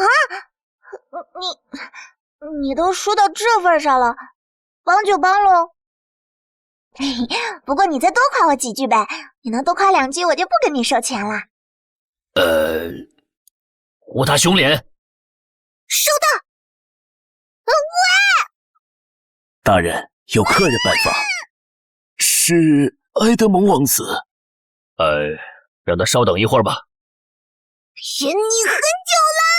哼，谁不是呢？不知道您在这里住的还习惯吗？如果有不到位的地方，可以直接告诉詹姆斯管家。多谢关心，不过没有比住在自己家里更让我习惯的了。你们甚至还把我最喜欢的那套茶具都还原出来了，够可以了。保卫英雄的故居，就是保卫我们的荣耀。皇子殿下说话大可放开一些，别跟面对一个古板老头似的。您说的对，是我太过行事了。直白一点，我们都会轻松很多。这家伙挺会套近乎嘛。说吧，你今天过来找我探探口风的？您这也太直白了吧。行了，不必藏着掖着的。你老爹派你来，不就是想打听我这个老古董到底打算干什么吗？其实，是我自己也很好奇您的来意。您真是为了塞西尔家族的利益而来？这是必然。我想讨要的东西可不少。最直接的，塞西尔家族世袭罔替的公爵爵位和南境封地，就是个很重要的点。您的爵位和封地是因为后代的所作所为触犯了王国法律所导致。按照法律，我的继承人在我死后才能完全继承我的爵位和封地。在我活着的情况下，只有我的长子具备我的次一级爵位，以及有限的法理代行权。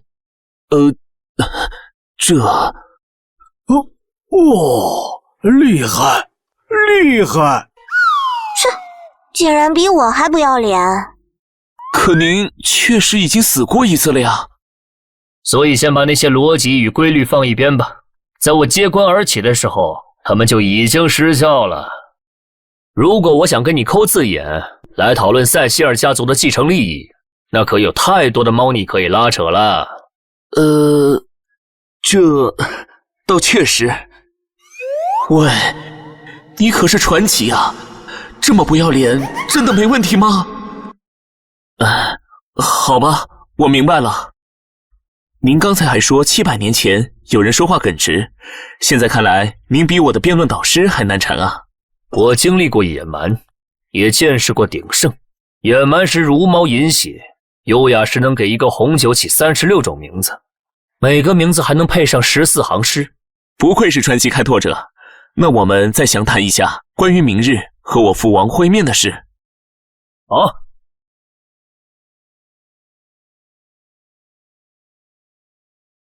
哇，我还以为王储会是个特别不好相处的人，比如一大堆宫廷礼仪什么的。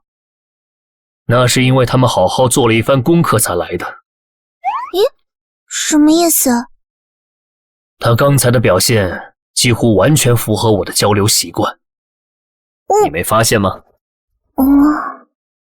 他一开始以王子的身份来拜访，展现出了恰到好处的礼节。在注意到我的说话方式和态度后，他就立刻改变了对应的方式，也变得轻松幽默起来。这能让我更愿意和他多谈谈。这可是极大的本事。你还是研究火球术的4种搓法吧。祖先大人，我是不是在这方面有点太笨了？傻瓜。人各有所长，不必强求。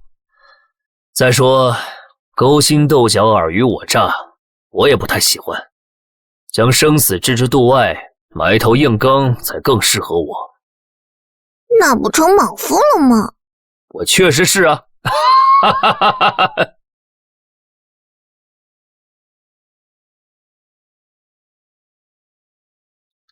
但愿家具没有被替换。应该没被动过。机关安全。啊，东西还在。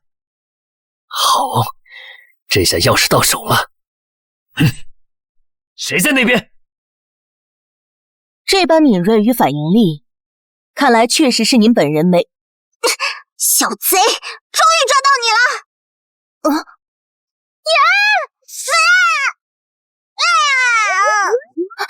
你是谁？如果没猜错的话，是我的护卫。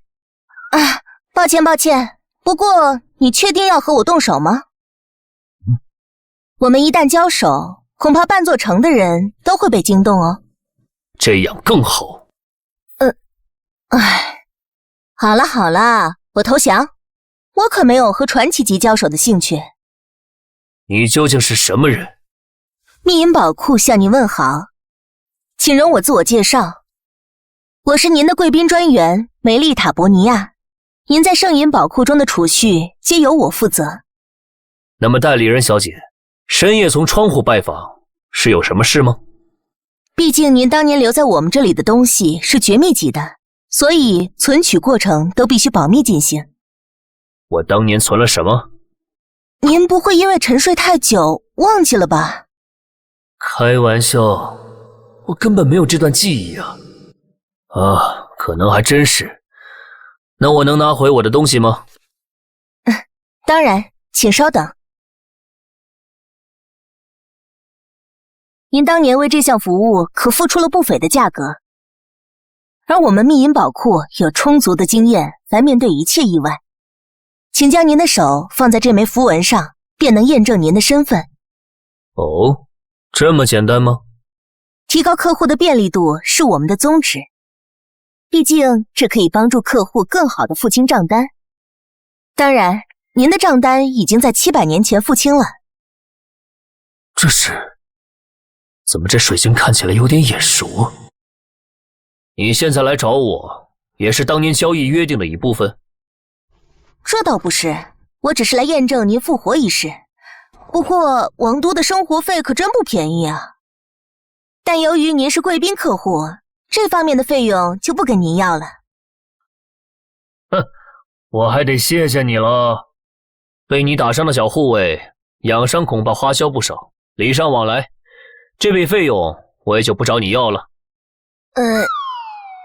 这次交易圆满完成，作为贵宾客户，您将得到一份礼物。这是密银之环，贵宾客户交易后都会得到它。通过它，您可以随时联络到专属代理人及贵宾专员。一般的小额借贷服务，您带着这枚指环，在密银宝库代理点，还能让您获得优惠哦。那我希望永远不要有向你们借钱的时候，毕竟王都的消费确实挺贵的。相信我，高文先生，每一个人都有可能遇上经济困扰。密银宝库随时会为遇上困扰的客户敞开大门。喂，别咒我啊！大叔，刚才那个小贼呢？鬼啊！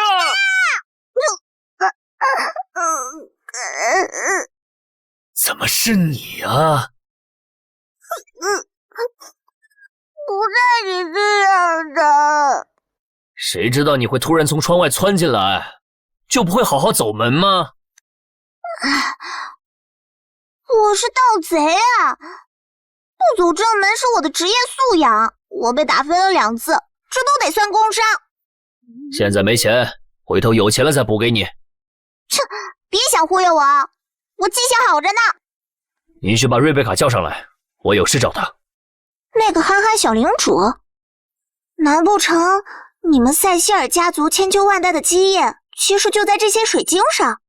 再不去，我就一剑把你再拍上墙去。我的复活，或者说附身，背后到底隐藏着什么？本以为一切只是巧合，在某个设备的寿命到达极限后被逃逸系统扔下，碰巧了才从别人家的坟墓里爬出来。但现在看来，或许我的到来确实是个意外，可高文塞希尔的复活却不是。那么，我是谁？先祖大人，您找我？神找来了，还有什么事吗？琥珀去外面守着，这次如果再有人摸进来，别说工伤，工资都不给你。说的就好像你给过我工资似的。你就非得走窗户吗？分你的遗产吧。遗产？唉，让人头疼的家伙。我确实有东西要交给你，但肯定不会是遗产。我要给你的是这个。这是什么？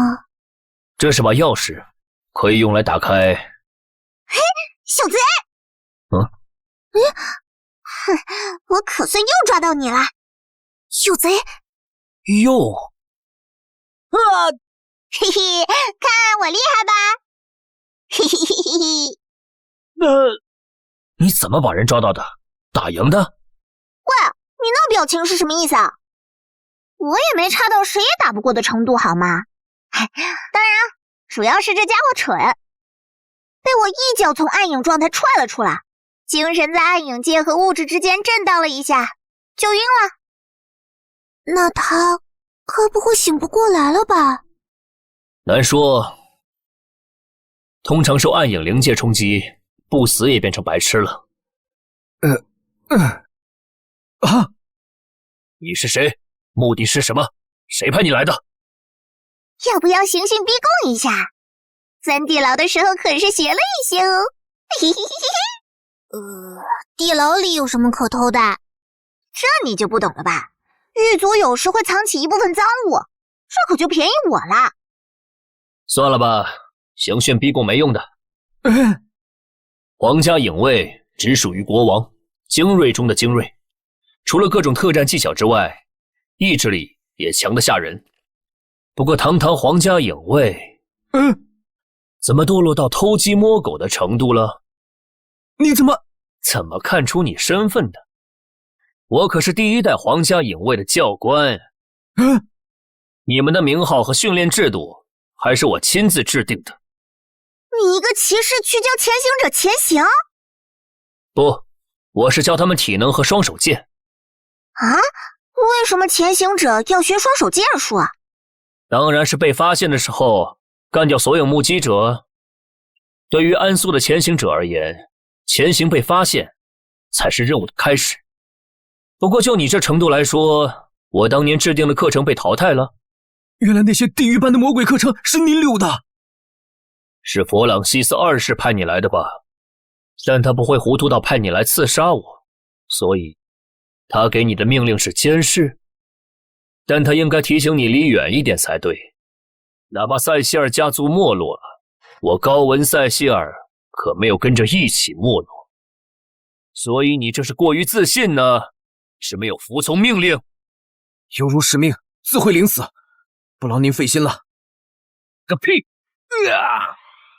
你们的职责是保护这个国家，是对付觊觎王国的恶徒，而不是帮一个糊涂国王监视你们的开国大功。难道开国大功和他所创的王国能站在对立面吗？我不是。好了，我还没小心眼到和后辈置气，你可以走了。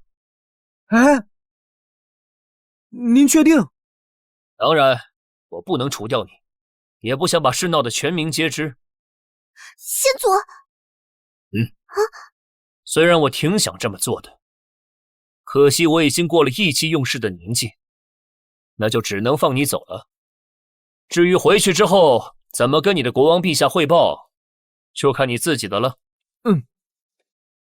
感谢您的仁慈。又一个走窗户的。祖先大人。您真的就这么放他走了？当然了，瑞贝卡，你记着，如果你想得到更大的利益，就必须把眼光放长远一点。比如，放他走是为了扰乱弗朗西斯二世的心境，相对不那么忠诚，那就是绝对不忠诚。这句话可是很有道理的。祖先大人，您是敌视国王陛下吗？谈不上敌视，只是戒备。毕竟如今是第二王朝，塞西尔家族作为前朝的人，虽然咱们没那个心，但作为国王，却不得不产生顾虑，而这就决定了我的戒备。所以，您要找他麻烦吗？当然不会，我只是想搞事情而已。算了，这些不重要，还是继续刚才的话题吧。您刚才说这是一把钥匙，难道是咱们家族的秘密宝藏？宝藏！那是位于南部边境的隐秘宝藏，算是安素王国的一重保险。毕竟在那个年代，谁也不知道第二天会发生什么。当年开拓团队从刚铎出发，一路收编了不少幸存者，还收集了各种资源，于是队伍也越来越闲了。就在越过黑暗山脉的时候，一支从废土中游荡出来的怪物大军发现了我们的踪迹。那些怪物一拥而上，大部队来不及转移，于是发生了一场战损极大的恶战。战后查理和我意识到，如果继续带着全部辎重翻行军，会造成整个队伍的覆灭。所以我们两人做了一个决定，将一部分辎重藏在一个废弃的边陲要塞深处，同时为藏宝库施加了强力的封印，而这个就是钥匙。那些东西我们真的可以随便用吗？那可是……当然可以，那些东西可是我和查理一块儿埋的。当今情况下，还有比我更适合继承这笔财产的吗？除非查理也跟我一样从棺材里蹦出来。好吧，但是琥珀，你千万不要去挖皇陵！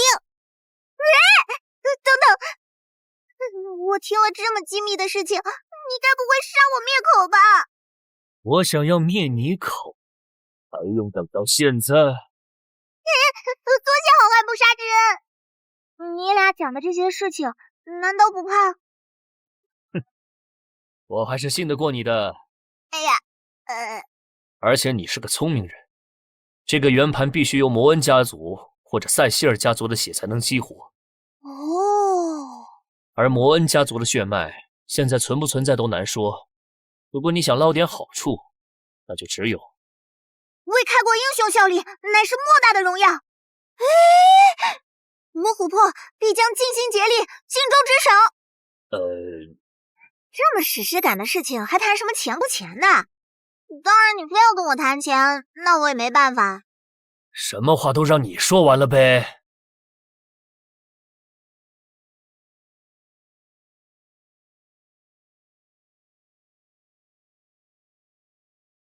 尊贵的高文塞西尔公爵，在此，我谨以摩恩家族及各开拓者子嗣的身份，向我们古老的英雄致敬。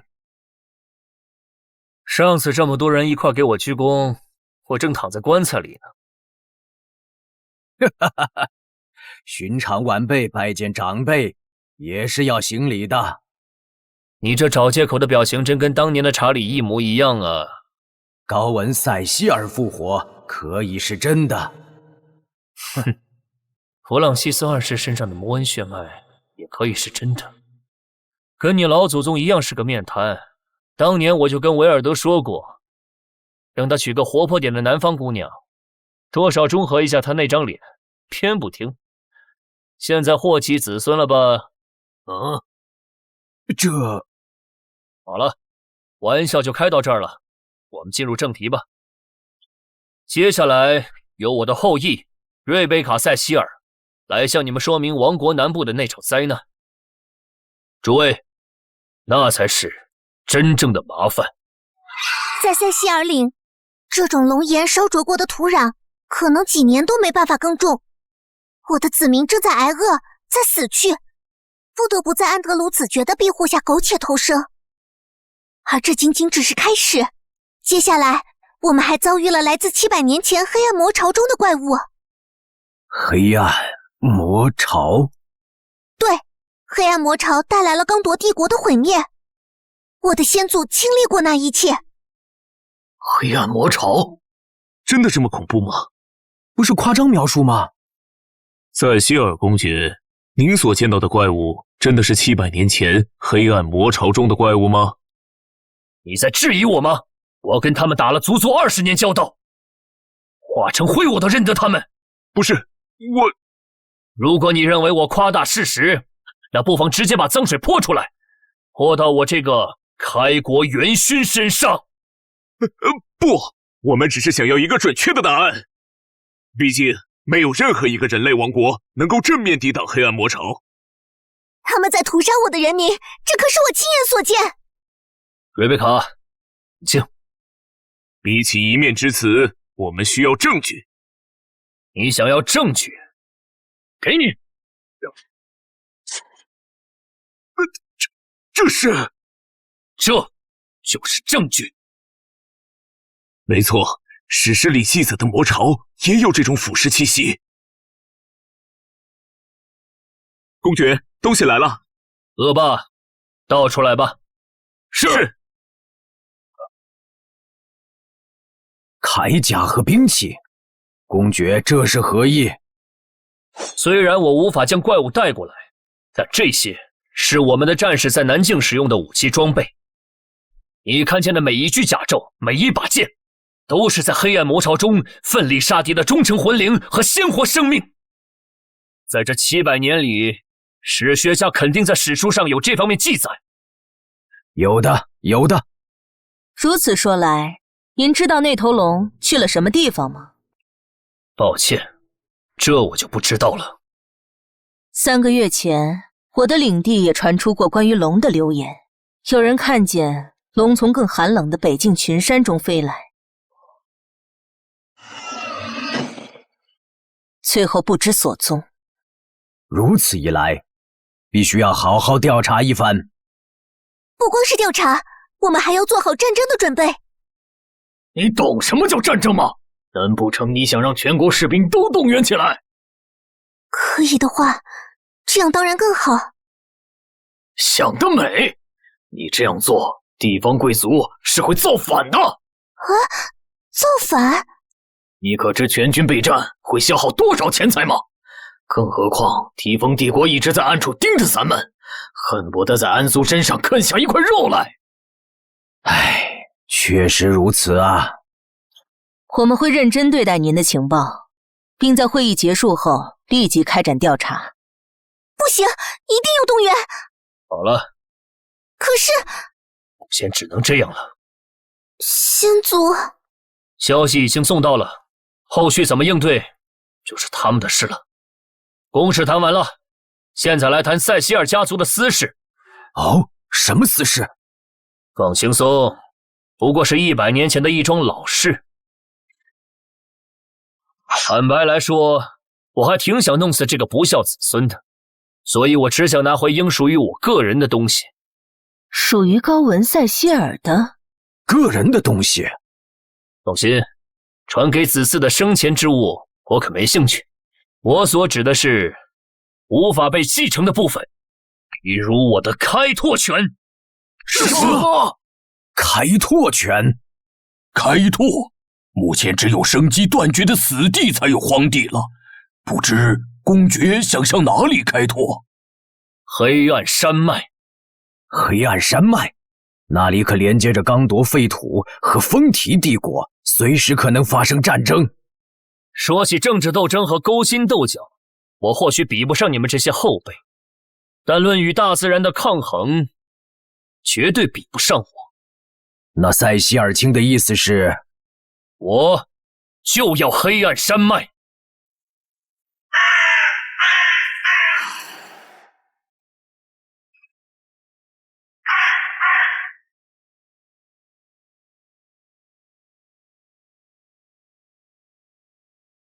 那个异怪横行的黑暗山脉，你真的确定就要这片土地了？千真万确。陛下，赶紧把这祖宗请走吧。就是啊，这可是他自己提的呀。陛下，正好借此机会送这老祖宗远离王都啊！对呀，对呀。那黑暗森林的开拓权就赐予大公了。大公，请。你还真是丝滑啊。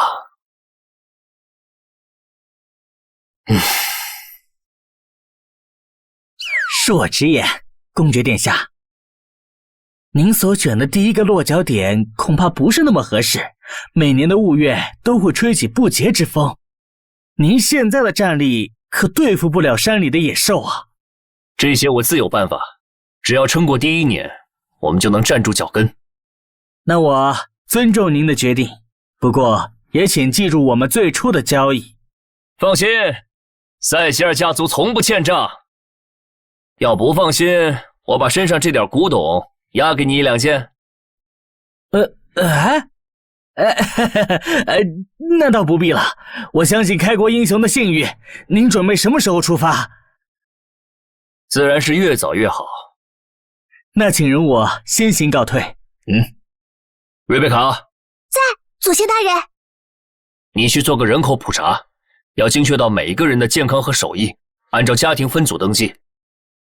再将木匠和铁匠单独记录，给他们搞个编号，方便以后查阅。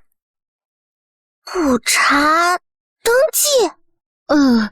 人口编号？你没做过人口登记？那以前是怎么计算领地人口的？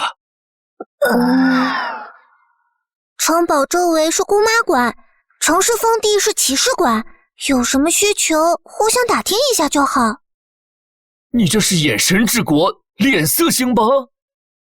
难道先祖当年都是靠这种表格来统计人口的？高文清，我的数学可是非常好的哟。查理，你确定吗？那确实是眼神治国，脸色兴邦。可是700年了，700年过去了，你们这帮不孝子孙怎么就没个长进呢？对不起，我们这就去。等物资齐备就出发吧。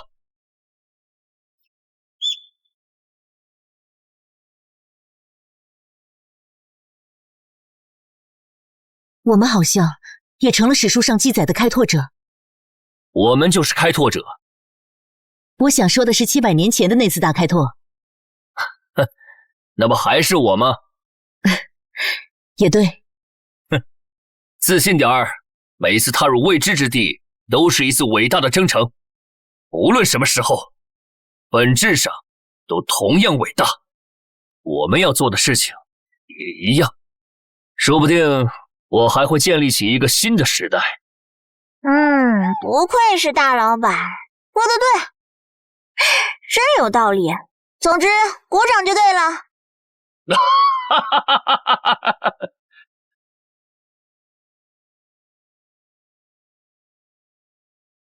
先祖，咱们接下来要怎么做？去拿回我的遗产。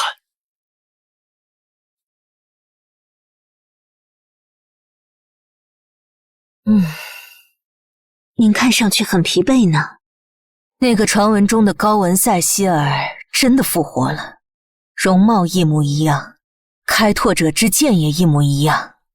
如今那位国王陛下恐怕更不听话了。难道您要？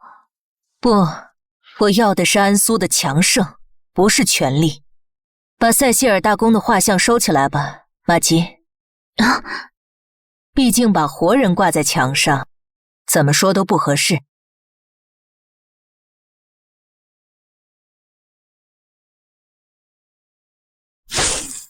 我在前面开路，你们跟着就行。我说，咱们就4个人去黑暗山脉里挖宝贝，你不觉得有点悬吗？黑暗山脉以前被称为香金之山，后来魔潮爆发，元素侵蚀，形成了令人闻风丧胆的黑森林。山脉南侧确实危险，但是绝大部分变异怪物都依赖混乱的魔能才能生存。所以我们所处的北侧暂时是安全的。瑞贝卡，你用火救术把那个玩意炸开，前面就是目的地了。好耶！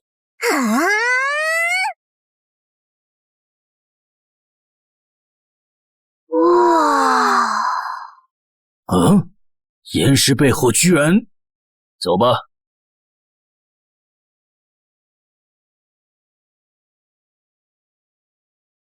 先祖，这把剑是……这柄剑是16分队科尔留下的。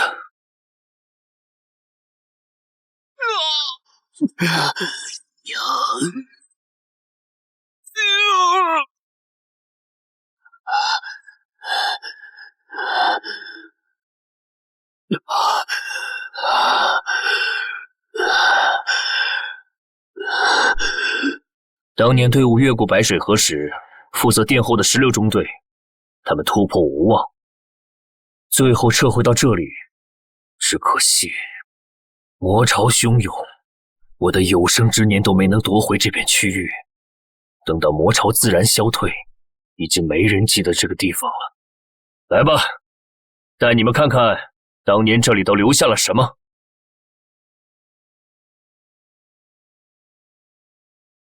这里不会有什么时空的古代魔导怪物，或者魔法陷阱之类的吧？你个刨人祖坟的盗墓贼，还怕这废弃了上千年的古代设施？棺材里的人诈尸了，也就是个人而已。这古代设施里，可说不准会蹦出什么玩意儿了。我只能算个人，还真是让你失望了啊！没有，不敢。这玩意儿该不会是一整块紫钢吧？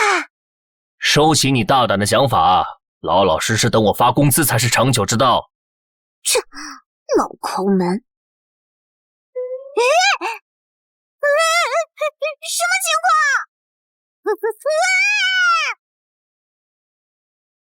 走吧，我们进去。等等，这可是紫钢啊！微风护盾。哪怕抠下一块也行啊！我的匕首啊！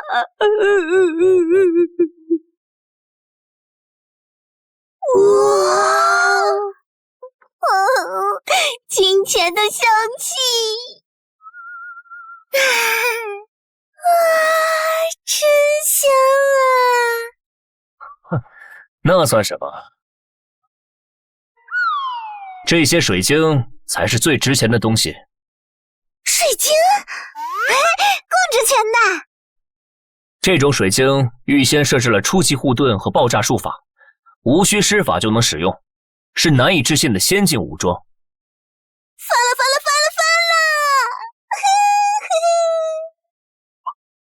都是我的！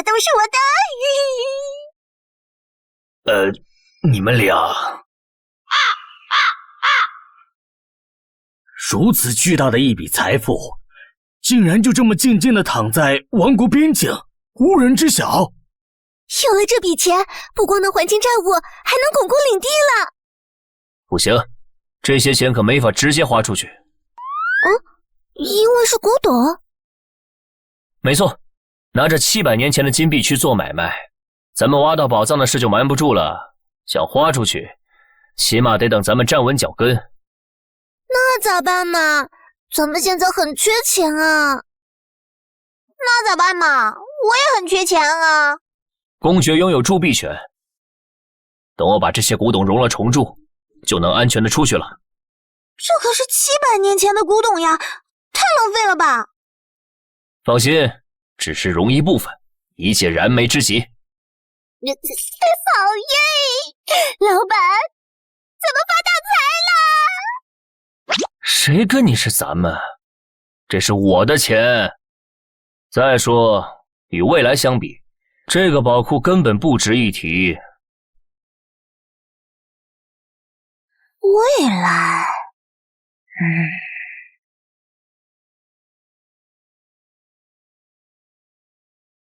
我有件事想和你说说。你看看他们，这质量和效率也太差了。怎么会这样？对不起，先祖，这是我的责任。不，这不是你的问题，这是工作者的态度问题。祖先大人，您对他们要求太高了，平民和农奴又没受过训练。这很难吗？军队扎营才会这么严格，这些平民和农奴做不到这点的。不，这并不复杂，他们要做的我都拆分到了最基础的程度，锯木、绑绳、钉钉子。他们真的愚笨到连这都掌握不了，把所有人都召集起来。是。高文塞希尔要制定新的法律。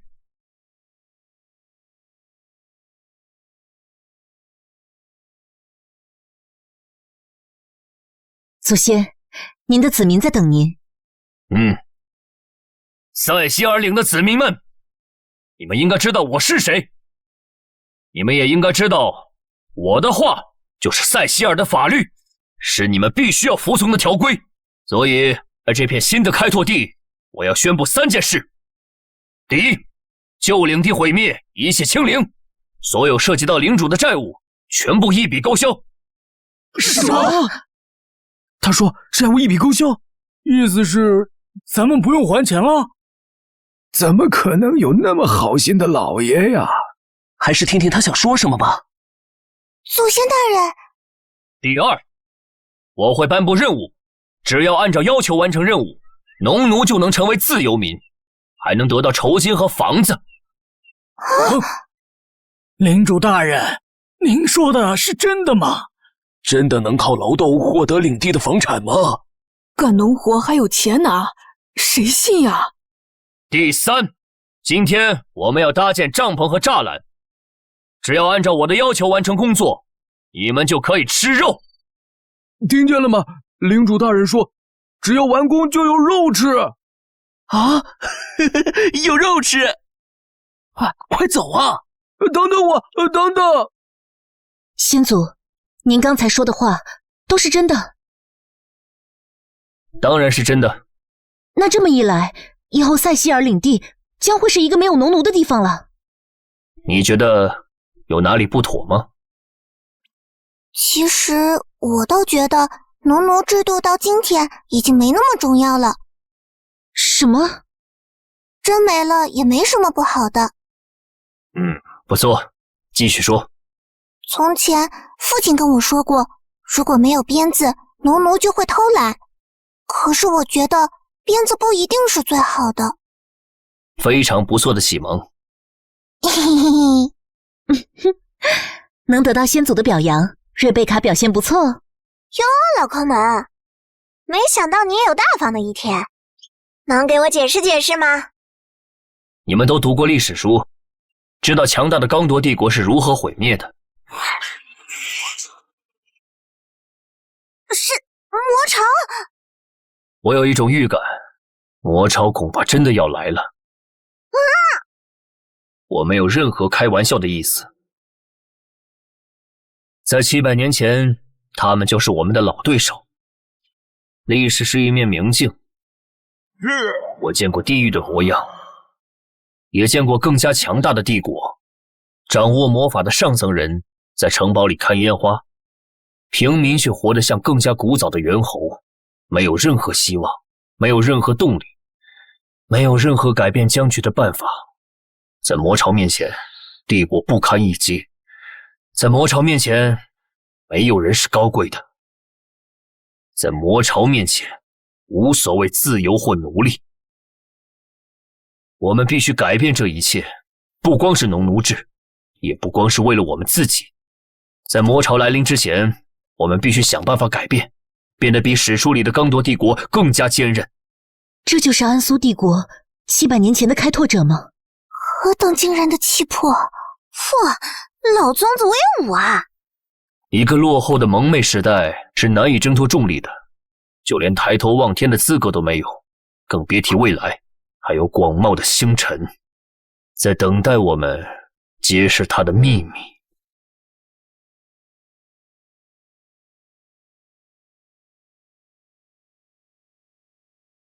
领主大人，真的要准备10人份的肉吗？还是只需要几块核桃大小的肉，加点蔬菜就行？不可，我要在最醒目的地方让每一个人看见炖肉的样子，听见锅里的响声，闻见肉的香味儿。好的。虽然我搞不明白大人的意思，你还真是干了件败家的事儿啊！如果我让你去干活，还不给你钱，你会怎么应对？嘿嘿嘿，当然是从你口袋里偷几个硬币，雇个杂役来帮工，剩下的换酒喝。我吃饱撑的和你这个万物之耻讲道理。我怎么就万物之耻了？简直不可思议！先祖大人，人们从未如此努力的工作过，甚至都不需要监工，就能把事情做得又快又好。你信我就对了。过来看看这些。咦，这是什么？这是刚铎帝国没有的东西。当年我有剑盾，现在我有了它。哦，你们这些二次开拓的家伙都是画画的怪物吗？嘿，没错，随手画出王国地形图是我们那代人的基础技能。什么时候该搞颗钢笔出来？这羽毛蘸墨水也太痛苦了。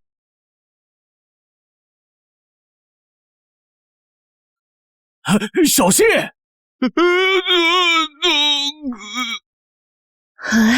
我从没见过这番景象，大家好像发了疯一样的干活。夫人，麻烦让个道。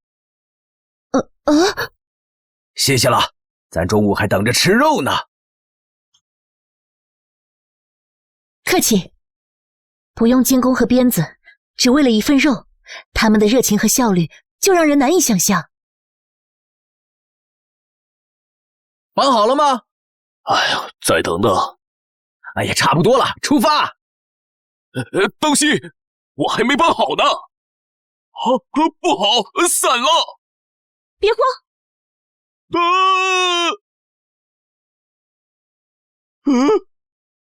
看，是鹤棣夫人。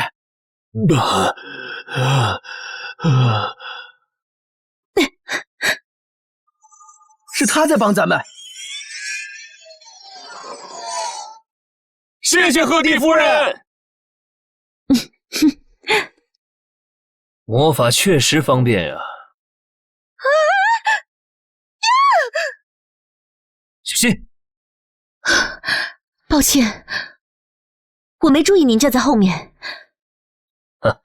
这事儿赖我了。不过你刚才那一手不错嘛。我没有多厉害的法术天赋，赋能之手也只是很基础的法术。说来，瑞贝卡的天赋也不高。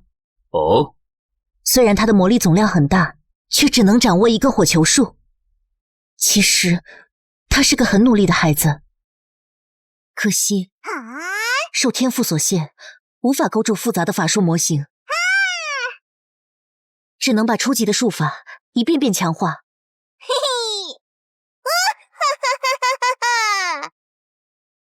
在这种情况下，由于我们构筑法术模型的能力赶不上理论水平，就只能一辈子当个低级施法者。不对，你说的不对，总有一天你会明白的。等我派往坦桑镇的部队回来后，你的魔法实验室就可以搭起来了。魔法实验室？原来城堡里的实验室毁了，得尽快建一个新的才行。所以我让他们从宝库里带回了秘银来置办设备。当真？我这就去把您要求的符文结构图都拓印出来。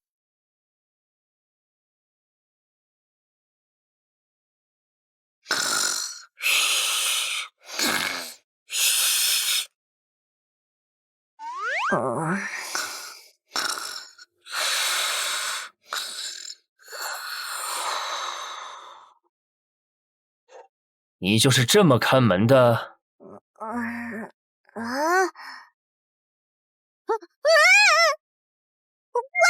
吓我呀！你又要干嘛？又要开始画这些鬼画符啦？这不是鬼画符，是计划、规定、施工图。什么乱七八糟的，压根看不懂。你拿反了。你这些图纸比魔法公式还难，我哪能搞得明白正反呀？所以你要多和瑞贝卡他们多多学习，知识就是力量。切，没意思，我也不喜欢和贵族打交道。我也是贵族。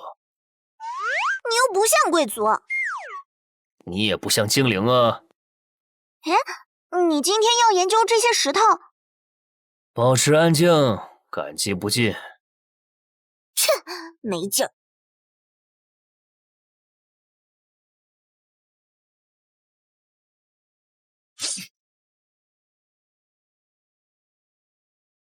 怎么看起来没什么用呢？有反应了，这感觉……糟了，你这是又要上天？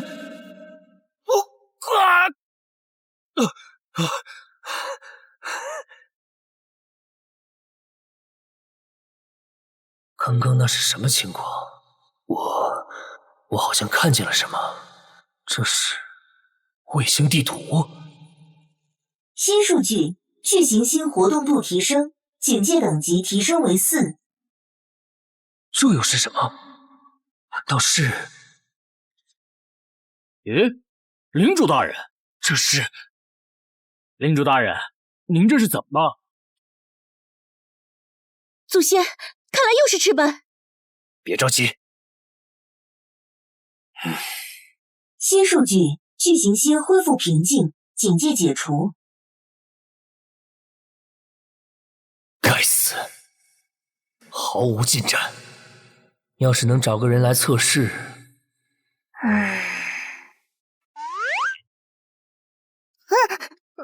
你干嘛？你终于要暴露出贵族本性，准备对我出手了！不行，让这家伙来做水晶测试，天知道会出多大乱子。领主大人，勘察土地的瑞贝卡大小姐回来了。哼，赶紧让她过来一趟。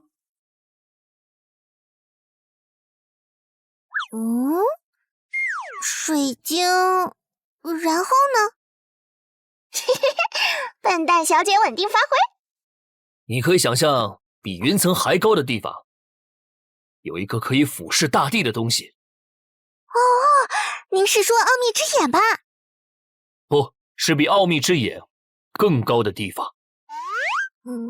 但是我什么也没看见呀。看来普通人没法子使用这块水晶，就算是700年前的我也办不到。祖先大人，是不是我的天赋太差，所以……啊，不是你的原因。这水晶本身就不是给普通人用的。好了，说说你在外面勘察的结果吧。好。我照着您给的地图，果然发现了没有污染的土地。同行的农夫都说，这是最适合开荒的地方。为了保险起见，还是等大部队到位了再小心勘察。你先不要过去。是。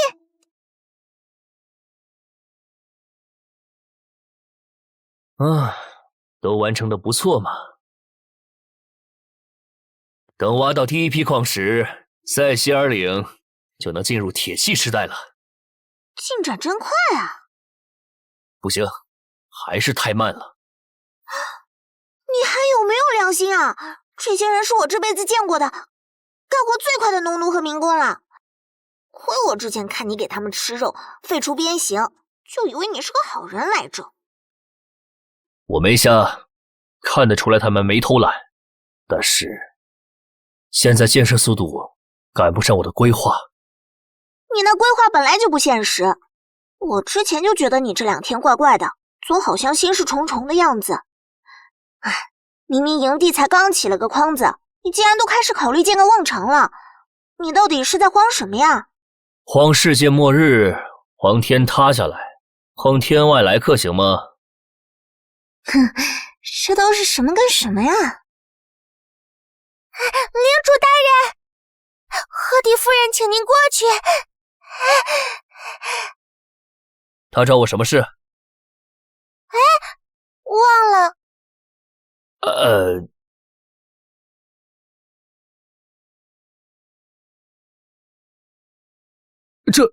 这简直……没想到吧？是不是感觉很神奇？这究竟是怎么回事啊？那些人是我挑出来的工头，也只是能多写几个字的战士。他们光靠走来走去检查工况就能办好事吗？而且手中拿的不是鞭子，而是记事的木板。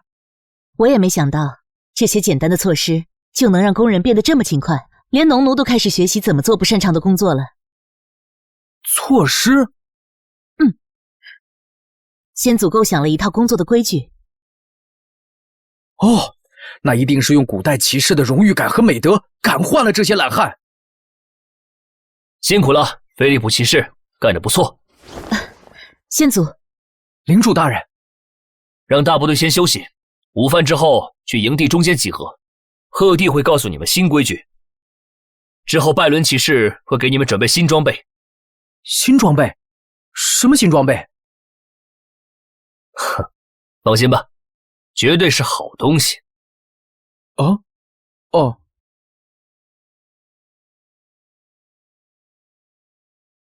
附魔的刀剑，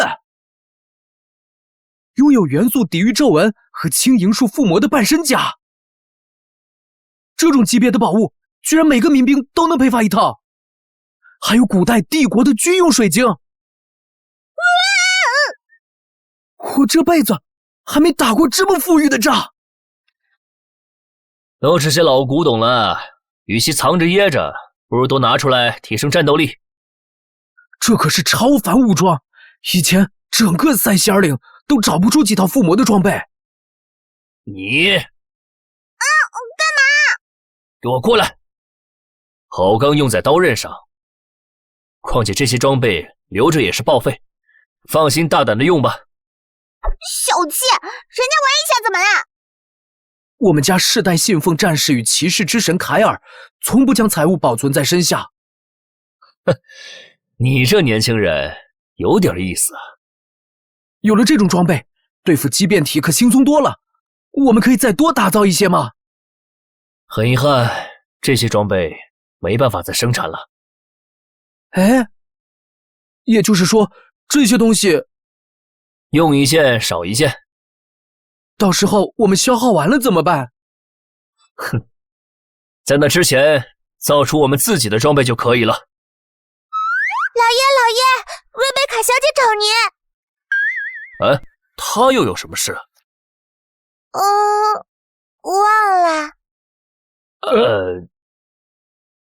太阳赤斑，根据高文塞希尔的记忆，再加上刚才发生的事情，已经可以确定天上太阳的变化与地上的魔潮有着直接联系。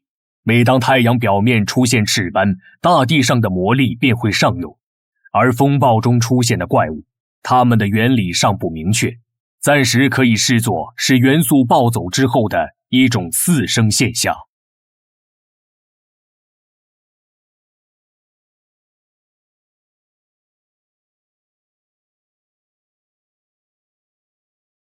这炉子是你造的？是的，老爷，一半是我造的，一半是我指挥学徒造的。祖先，哈穆尔可是咱们塞西尔岭最高明的铁匠，熔炉上的导模材料就是他亲手镶嵌上去的。原来是这样，不需要掌握施法知识和能力，哪怕是普通人也能通过符号来引动魔力了。这个炉子在保证矿石充足的情况下，每天你能炼出多少铁来？如果用那边那种矿石，每天可以炼出50斤铁。这么少？这还少啊！我不是质疑老爷的判断，但是……别害怕，和我说话不用紧张。我是保护你的领主，不是打杀你的强盗。好的，老爷。可每天炼出50斤铁，真的已经是极限了。别看这炉子外边大，但里边可逼仄了。而且每天炼完一炉，就得休息1个小时，让符文和炉子冷却下来。这一来二去的，每天能炼出50斤铁，真的已经是极限了呀。你刚才说得让符文冷却？是的，我这点小把戏，哪能和法师老爷的魔法符文相比啊？尤其是火符文，一旦和火元素接触时间长了，符文就会裂开，整个炉子也就废了。所以炼铁的时候绝对不能连续烧。把炉子往大了造呢？那也没办法，符文就那么点火力。所以约束产量的是这些符文。对，就是符文。瑞贝卡，如果是你，先祖，有什么重要的事情要交给我来做吗？算了，还是把鹤弟叫来吧。祖先大人，我也懂魔法理论的。这些符文的功能无非是提高温度、控制气流、控制杂质。如果画上真正的魔法阵，效率能提高不知道多少倍。每个熔炉都刻上一套魔法阵？我和鹤弟姑妈倒是可以来刻魔法阵，可是铁匠和学徒不能用呀。确实如此，在这个以魔法为主导的世界中，普通人根本无法使用魔法阵，就像开车需要加油和驾驶一样，法阵也需要能量，需要具备控魔技巧的驾驶员。有了！你说的这个魔法阵，非要把充能部分绘制在炉子上吗？非要把所有功能都塞在一个魔法阵里吗？把魔法阵拆成一块一块拼着用，还能这样？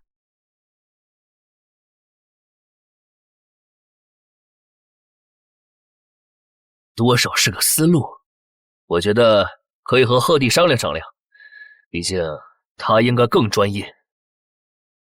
祖先，你的想法确实很好，但操作起来太难了。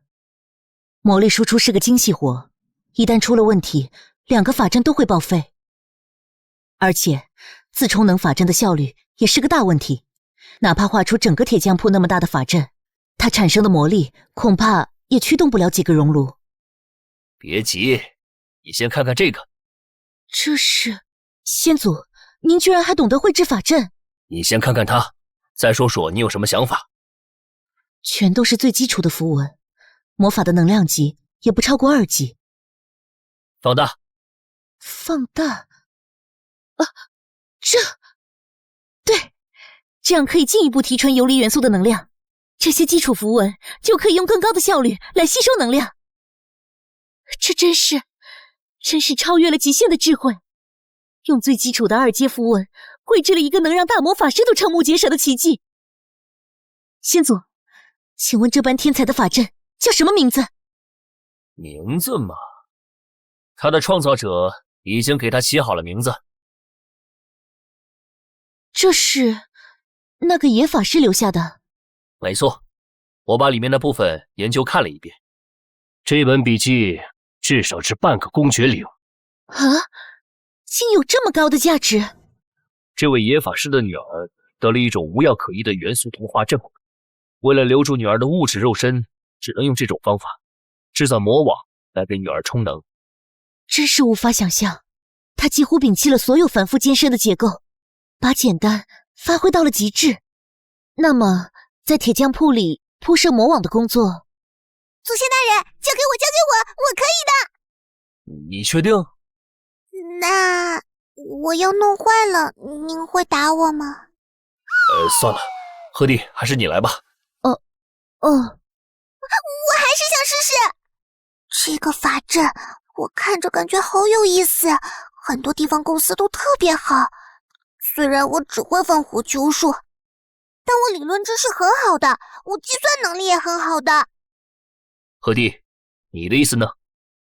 瑞贝卡的理论知识和计算能力确实很强，当然，性格要是能更稳重一点就好了。我包稳重的，又稳又重。那么，在铁匠铺铺设魔网的任务就交给你了。这个实验性的魔网就叫做魔网1号吧。好耶！先祖，容我先行告退，我还要指导那些刚刚抵达营地的农奴和平民。你们搞的那个魔网什么的，它有多厉害呀？真的能换半个公爵领？你不会在吹牛吧？如果能让所有人都可以使用魔法，你说这种技术能有多大价值？啊！你是说那个魔法阵可以把每个人都变成魔法师啊？但是比起借助魔法阵，我还是觉得用自己的力量要厉害得多。山地巨猿能一巴掌拍碎棕熊的脑袋，他厉害吗？算厉害吧。那人类用一把战锤能拍碎棕熊的脑袋，他厉害吗？那是相当厉害了。所以，我要用魔网铸一把战锤。领主老爷，来给我说说这片土地如何？丰收女神庇佑着这里，地势平整，取水方便，真是个很适合开荒的地方啊。丰收之月已经过去一半，现在只能种下甜木根和火叶菜，来年春天也能有个不错的收成。你的意思是，咱们只能靠老天爷吃口饱饭吗？你们一般怎么维持土壤肥力，提高产量？想办法接触丰饶神系的三女神教会。哦，他们的神官掌握着很多与大地植物有关的神术。没想到种个地还得求爷爷告姥姥的和这些神打交道。唉，祖先，我们现在不缺粮，领地现在也只有800人，完全养得起。我们不可能永远都只有800人，我已经计划买来农奴，引进拓荒者，大量增加人口了。除了神术，咱们还能向德鲁伊求助。德鲁伊？德鲁伊制作的炼金药水能保护土地，此外，他们还会有一些对农作物生长有帮助的植物系法术。哈，这个好，哪里可以找到德鲁伊？啊，可我们塞西尔领地从来没和德鲁伊打过交道。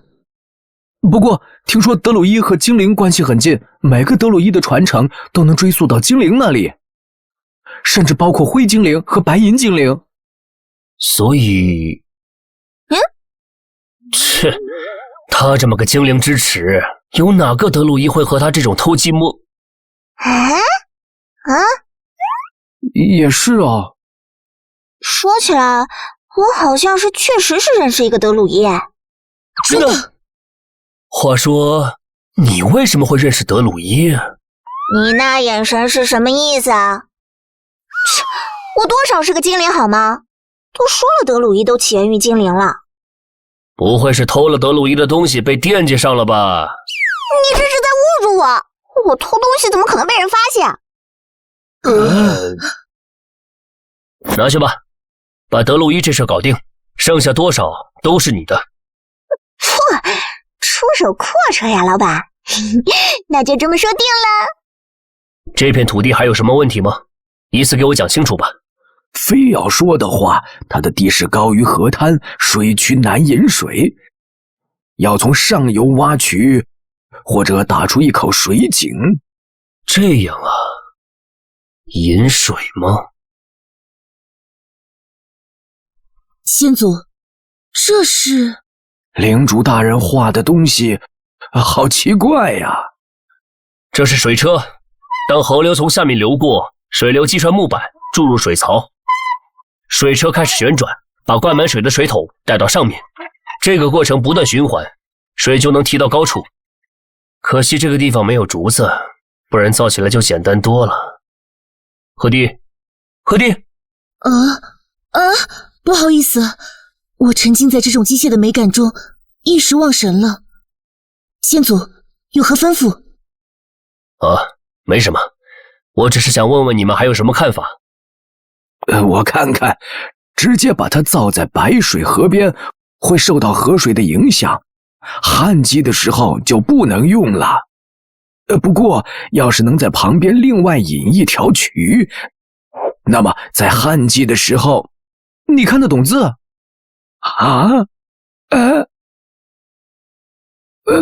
老爷，请听我解释。你会写字？是的，我学过读写，不犯法吧？放心，学习并不犯法，何况你还会种地。老爷，别的我不敢说，但说到种地，我的手艺是极好的。既然你识字，那新规矩和工作表格你应该能搞懂吧？让你去填表格计算土地产量，你能做到吗？老爷，您是要我去当监工？哼，不只是监工，我要你管理整个垦荒的粮食生产工作，之后贺地考核你，并且随时告诉你该做些什么。这是一种职务，不能传承。如果你做不好，就会有人替下你的位置。是，老爷，我会好好做的。您真的要让他来管理您的田地吗？有什么不妥？他见识不足，不懂上流社会的规矩，我担心他会把事情搞砸，反而要受惩罚。何弟，你说的上流社会在哪儿呢？看看这周围吧，这片一无所有的土地原本什么都没有。把一切旧时代的阶级和规矩都扔进旧时代的焦土里吧。只有从零开始，才能制定全新的准则与法律。至于一个贫苦出身的农夫能不能当总管，哼，你可知道我当初是干什么的？史书上说，您是骑士中的骑士，是所有楷模骑士的起点。在那之前，我只是个骑士学徒，15岁才掌握武技。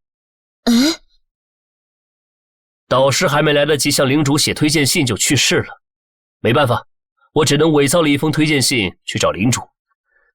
可惜我走到一半，魔潮爆发，领主也死了。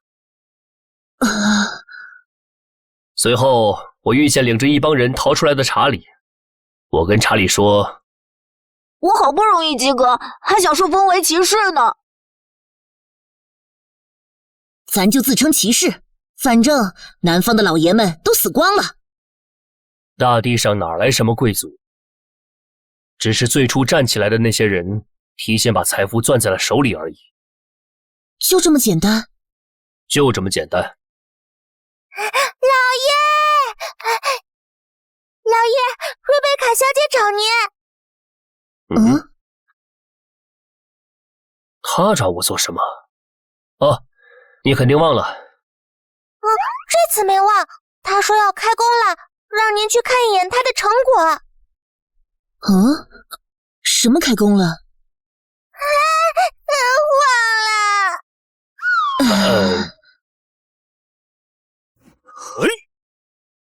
把这个搬到那边去。领主大人。咦，祖先大人，姑妈。叫我来看你的进展，你信心十足吗？是呀，我可是研究了好几天。祖先，那些公式可好用了，比那些死板的符文排列和法术模型要好用100倍。停，别炫耀了，就说你准备怎么完成法阵吧。我准备把它埋在地下。你是怎么做到的？我就一边计算一边画。具体的呢？院子这边一条线，跟它挨着的是另一条线，以这2条线为准，把整个院子当作一张纸。魔法阵上的每一个线条都拆成很多个点，然后把手稿上的数字放大就可以了。计算可是魔法师的强项。这丫头是在院子里建立了一个坐标系，然后把魔法阵画出来了。这个方法是你自己想出来的吗？不全是，一部分是野法师的笔记，另外是我自己想的。很好。那么为什么要把魔法阵埋在地下？因为这个魔法阵是给普通人用的，我担心他们会不小心破坏法阵的结构，所以建在地下比较保险。而且以后炉子的拆卸和加装都会更方便。哦吼，这些思路你想到了吗？我从来没想过。那坏了该怎么修呢？我留的这些木桩就是符文监控点，一旦法阵出了问题，镀银铁棒失去充能，就会发黑并且发热一段时间。这样一眼就能看出哪个部分出问题了。这是符文传感器，还套上了冗余系统。祖先大人，我这些想法是不是太胡来了？不，你是个天才，最好把一部分符文做成可以切断和重新融接的程度。进行修理时，就能直接把链接切断，修好之后重新连上了。这样，在维修法阵时，整个法阵系统也不用关停了。啊，对啊，我怎么没想到？祖先大人，您果然好聪明。不愧是祖先大人。以前就没人发现瑞贝卡的天赋？他在计算和奇思妙想方面确实一直很突出，但法师实力的标准是施法能力，而他在这方面几乎一直是垫底的。哼哼，暴殄天物，施法能力作为唯一标准，怎么不去和大猩猩比力气？祖先大人，您是不是觉得我……你是塞西尔家的骄傲。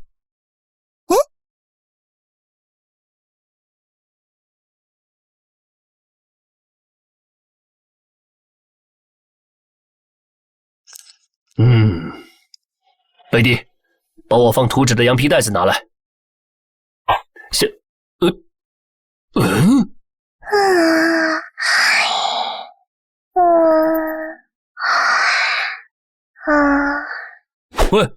喂，哼，贝蒂，困就先睡吧，我指不定还得忙活多久呢。老爷不睡，我也不睡。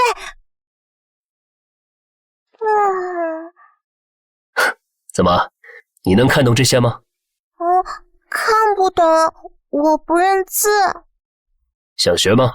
我可以教你。可是菲利普骑士说过，纸笔都很宝贵，给我就浪费了。你稍等一会儿，先在地上练吧，练得好了再说。这上面是字母表，下面是你的名字，照着练吧，有不会的随时问我。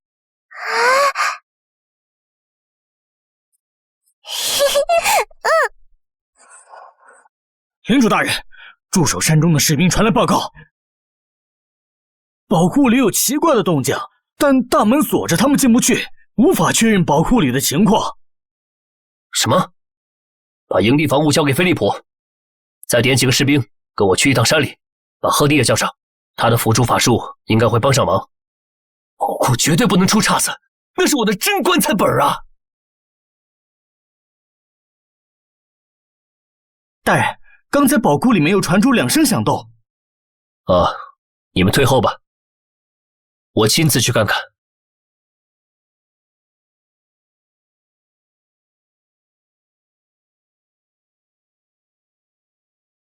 祖先，那些门……我看到了，天知道怎么开的。里面好像有个魔力反应，在很深的地方。现在大门打开了，我能隐隐约约感觉到里面有个东西。真不愧是盛极一时的刚铎帝国造出来的东西，这里面到底有多大呀？天知道，这种要塞建起来，挖空一个山头都有可能。琥珀要是在这儿就好了，也不知道是不是真的携款潜逃了。这种专业性极高的古代遗迹，应该是法师的专业领域，就是再高明的潜行者也不擅长对付吧？不，琥珀逃命技术一流，可以把它扔出去探路，就算跑回来还能接着扔。大人，我们方向感已经完全错乱了，再深入下去可能会迷路。你的担忧有道理，我们再走一段，多做几个记号，不管有没有发现都先回去，下次再来。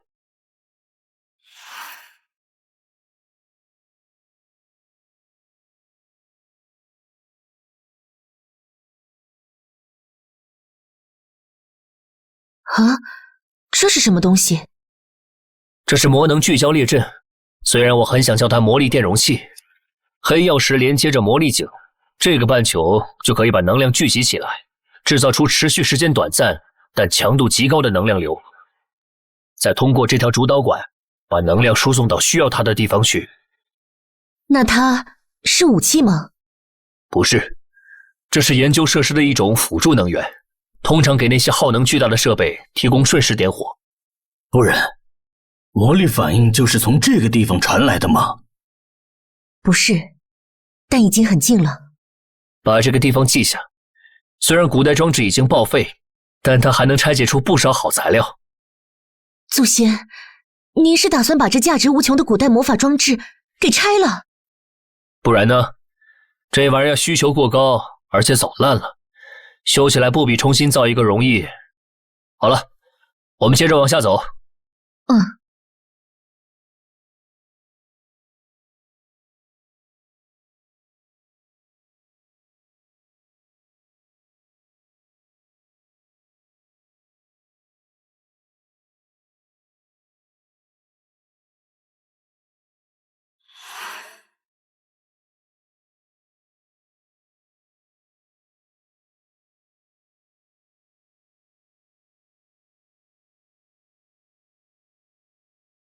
那个东西是魔力反应，就是从它里面传来的。祖先，它也是刚铎帝国制造出来的吗？不，看起来不像。与其说是刚铎帝国造的，不如说是他们正在研究的玩意儿。难道刚铎帝国花这么大功夫搞个设施，就是造来研究这个球的？大人，怎么处理它？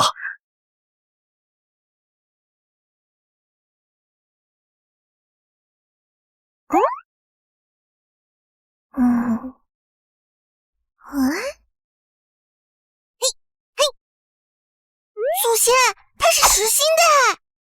是啊，我们发现它的外壳是金属含量很高的混合物，如果整个球都是同样的物质组成，它绝对能重死人。要不去看看？现在不行，毕竟当年刚铎用了那么多工具研究它，到最后也舍不得破坏它的外壳。哦，比起研究这个球，我还有事想让你做。有空，要我做什么呀？去烧石头。我给你个思路，你照着这个思路去烧石头，其他的你自己想想办法。如果有不懂的地方就来问我。好嘞。老爷，琥珀小姐回来了，还带着一个脏兮兮的老头。算了，过去看看吧。没错，是真正的隐士画风，形象完美符合啊！想不到某个精灵之使真能找个德鲁伊回来，琥珀还是很能干的嘛。石头和木匠都住上木头的房子了，你还支个帐篷，真不知道你这老爷脑子是怎么长的。这位真是700年前的那个传奇，最近南方传的沸沸扬扬的那个高文塞西尔。我亲手挖出来的还能有假？我跟你说，这家伙整个就是一座移动藏宝库。哎呀，是真的就行。在古董鉴定这一行，我的本事可……等会儿，你不是德鲁伊吗？我以我塞西尔家族的名义欢迎你，学者。我是高文塞西尔，你应当听过我的名字。听过，很高兴能为您和您的领地效劳。德鲁伊的到来一定能为这片土地。不知道需要鉴定的古董都在……古董？德鲁伊？你给我解释解释，什么叫德鲁伊？给我解释解释，什么叫700年前的古董？误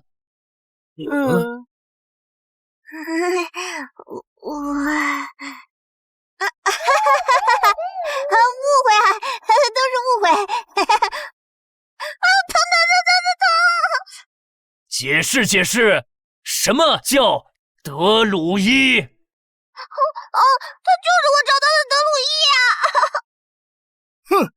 拜托，我很忙的，还有好多古董等着我鉴定呢。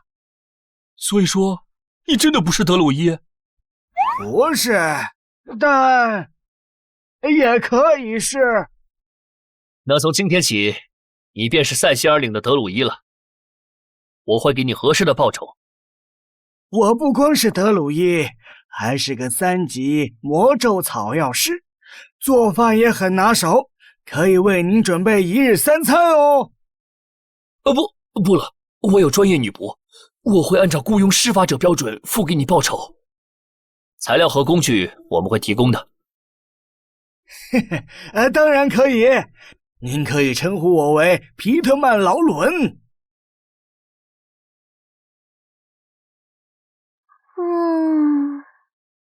这玩意儿看上去根本就不可能拿来盖房子嘛。不管了，把这些东西抬走，拿去给我祖宗看看。是。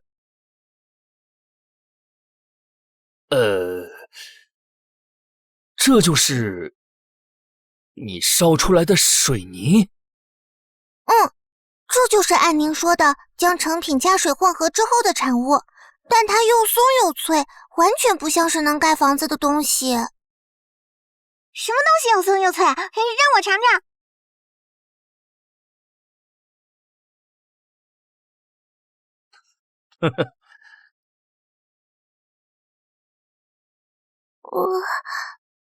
祖先大人，我让您失望了。不，任何实验都是个漫长的过程。别沮丧，我会给你其他配方，把这个当成长期工作，闲暇时就试试，别耽误了钢铁厂的进度就行。我明白了，祖先。好了，我回帐篷里再想想。明明早在星火年代之前的钢铁年代，刚铎帝国就已经开发出水泥了。在遗迹的深处，我就见到了这种材料，它比一般的石材还要坚固。看来这属于失落的技术了。可惜了，如果能把这种建筑材料还原出来，那对领地的帮助是巨大的。可恶啊！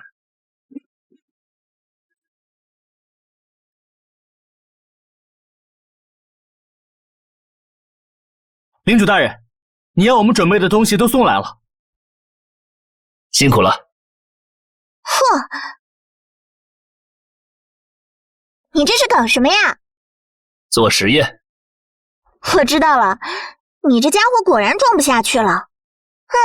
我就说你一个贵族，怎么可能吃得了这种苦呢？我就不明白了，你是忌吃不忌打吗？好疼！我一个大盗贼被你顺在这当保镖，天天就看你研究鬼画符，你能不能尊重一下我的职业啊？我看你就是闲的，贝蒂都比你上进。那个小女仆真的在学写字。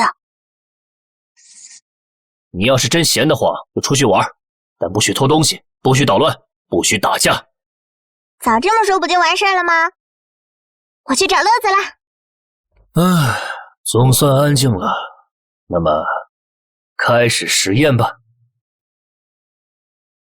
安苏历735年双月46日，营地开拓第23天，按照地球经验的经典配方和魔改的多种配方实验的火药的制备，没有一种成品可以迅速燃烧，短时间内放出大量的热量。魔改配方只能在空气中安静燃烧，火焰暗淡微弱，还不如烧稻草。实验失败。安苏715年双月45日，营地开拓第22天，线圈中没有产生任何电流，确定电磁感应无效，至少磁生电的过程无效。已经确定磁石存在南北极，磁石的性质和地球一样，出问题的只能是电磁感应本身了。鹤地的闪电剑没有办法提供持续稳定的安全电流，他的一个掌心雷还差点劈着了琥珀的头发。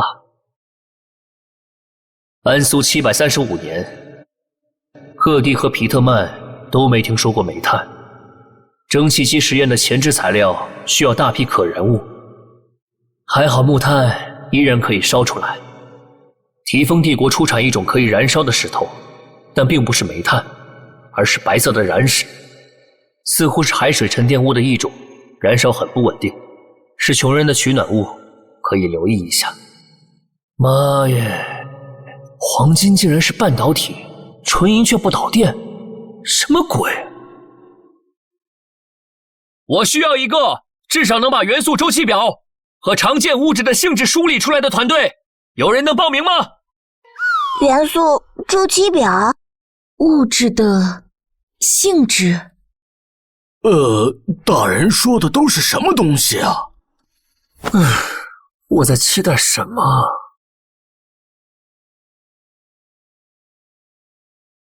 虽然这个魔法世界里许多物理常量都与地球不同，但是就算无法确定光速，光的传播过程和地球的规则一样，造个望远镜出来是没问题的。这就是最廉价的鹰眼术。由此可见，虽然很多东西搞不出来，但还有更多的东西是可以搞搞的。呵呵。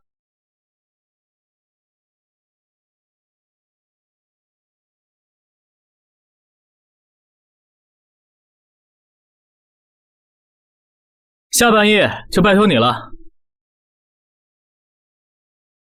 嗨，咱们守着这个破石头这么多天也没个动静，真不懂老爷在想什么。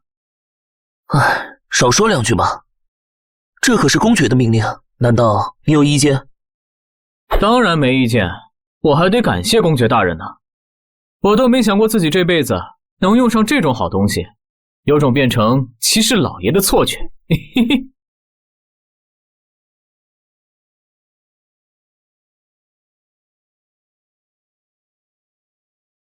啊，有情况！洛克，是你太紧张了吧？怎么了？洛克，你的胸甲，是我的装备也，镇定，慢慢退出去。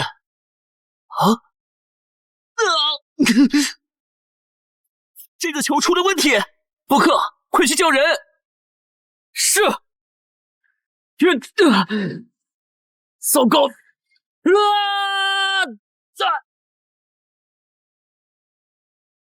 这石球有情况，远处的别过来！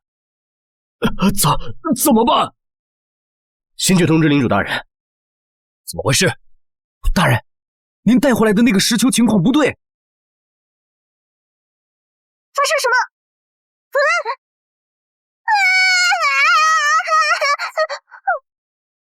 你又在整什么花活？沉重的石头卡住了，帮帮我！作为暗影大师，竟然还会卡在自己的暗影部里？哎，这不是有点匆忙，还没清醒吗？发生什么啦？我带回来的那个石球好像出问题了。有光。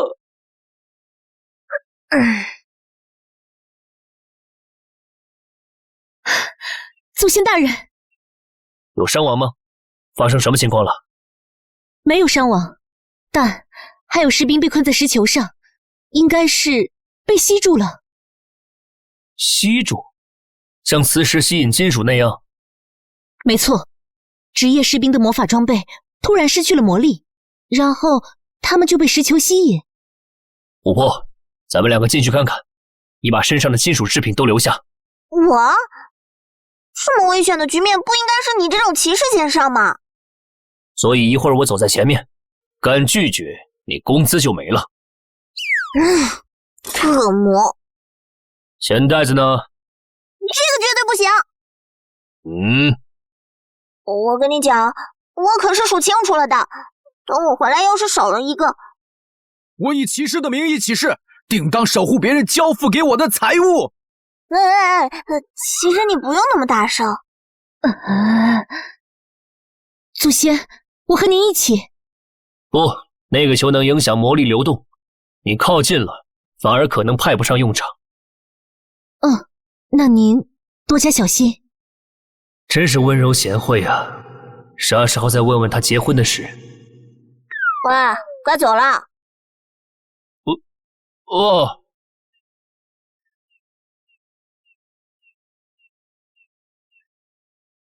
这个明显就是霉运作祟，要不要试试我德鲁伊教的转运仪式啊？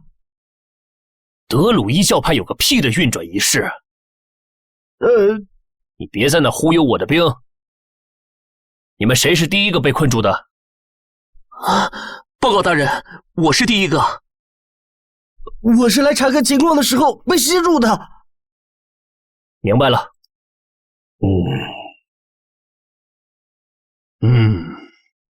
我检查过了，这些铠甲就像是被固化了一般，已经变成不能活动的状态，脱也脱不下来。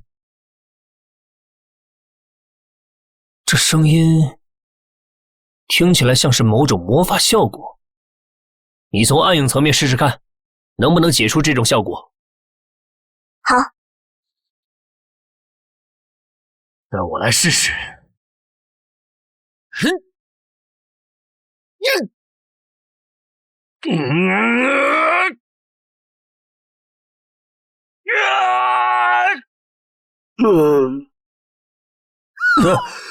不可能啊！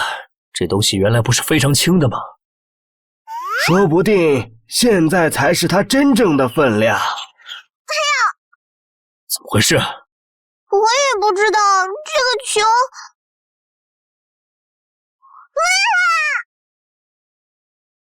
这个球周围好像有一层能量场，我刚把精神延伸过去，就直接被弹开了。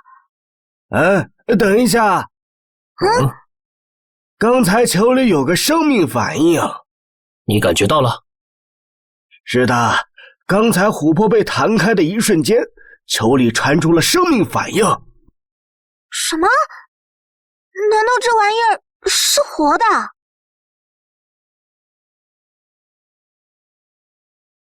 等下，这该不会是个蛋吧？难不成是个龙蛋？说起来，穿越异世界之后得到龙蛋什么的，早在我穿越之前，这种套路就不流行了。而且就算这是个龙蛋又怎样呢？传说中巨龙长达几万年的寿命，我这一辈子还不一定够用的。就算孵出来，龙爸龙妈过来就给领走了，临走前还不一定会说谢谢。小一小，你有毛病啊！这么直接拿头撞人的？废话，还不是金属物件都留在外面了？但凡有个战锤，我还用得着拿头撞啊？话说，你刚才突然愣住是怎么回事啊？我在想，如果这个东西真是个龙蛋，该怎么把它这该死的能量场给关掉？你不是传奇级的英雄吗？切魔导师都跟切豆角似的，你不能搞定他吗？别那么暴力，先让我尝试沟通一下吧。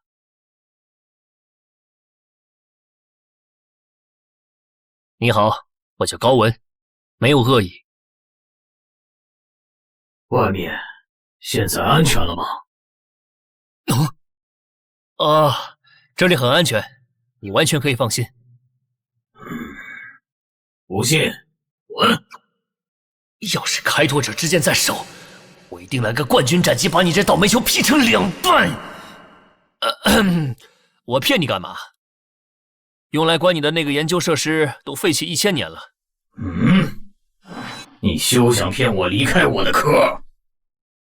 我跟你说真的，不信你试试。你休想骗我离开我的壳！不信不信，不听不听不听！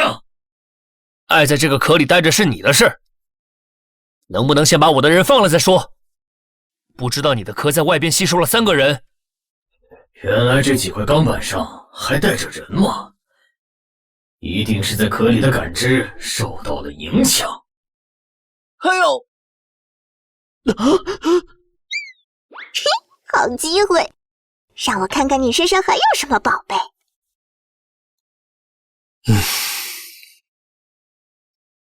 所以，你为什么要把这铠甲和武器吸住？我找点东西防身不行啊！天知道你们这些疯狂的野蛮人还有什么恶劣的招数！你冷静听我说，当年的设施……够了！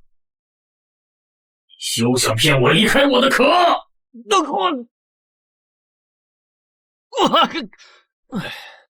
想不到当年我居然会输给一个球。如果这玩意儿真是个龙蛋，我岂不是输给一颗受精卵？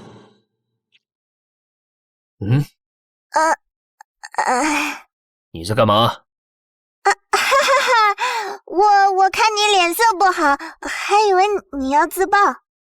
说正事儿，我刚刚和这个球建立了交流，这玩意儿是有神智的。哼，还想从他身上搞点东西呢，还好没被他发现，真是吓死我了。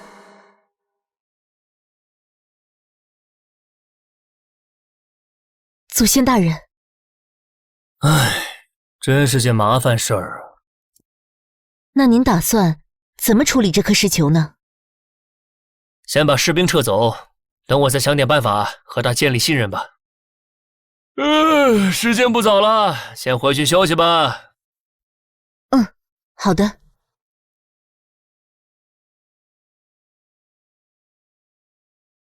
咦，这不是瑞贝卡烧水泥时留下来的实验失败产品吗？毫无疑问，这些细小的光点是魔力水晶，而且还有魔力反应。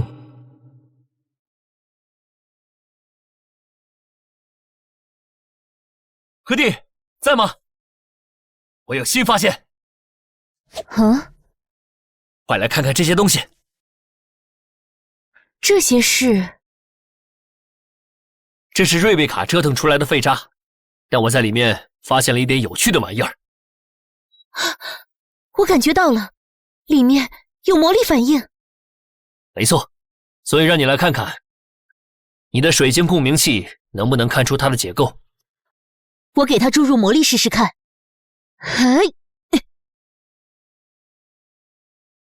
看来它能吸收外来魔力，并且转化成晶体内部稳定存在的形态。所以它是一种可以储存魔力的人造水晶。这么说对吗？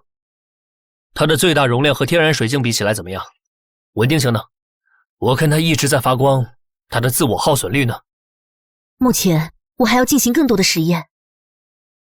如果我的观测数据没错，它应该可以把魔力保存很久的时间。现在就尝试将它储存的魔力引导出来。也对，这玩意儿不光要输入和储存的功能，还得输出给力才行。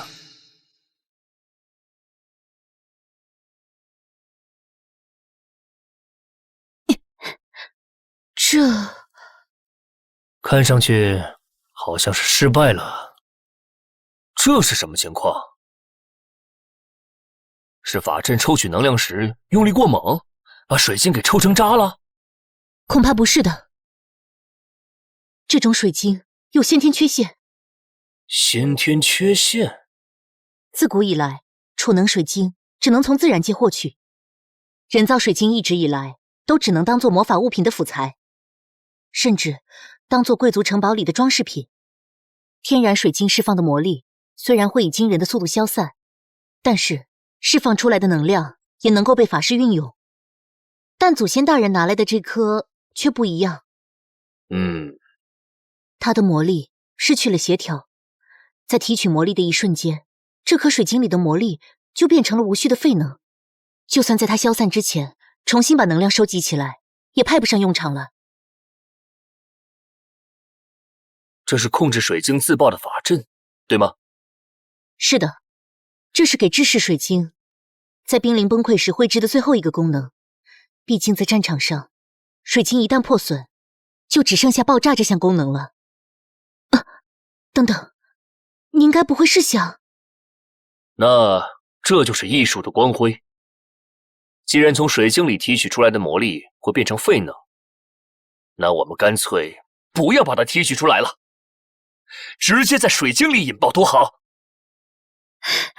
对呀，还能这么做。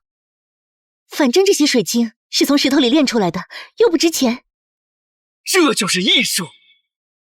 是未来，是希望，是提问人民与土地的利剑和剑盾，是制造火药失败时阴云之后的一道光。先祖，您看上去很高兴。怎么能不高兴？你不觉得这些东西一旦派上用场，作用巨大吗？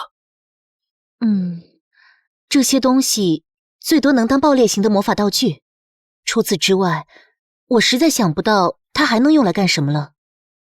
这些样本都留给你，确定它们的各种性质。我要去找瑞贝卡，看看这个小天才是怎么把这些玩意儿给练出来的。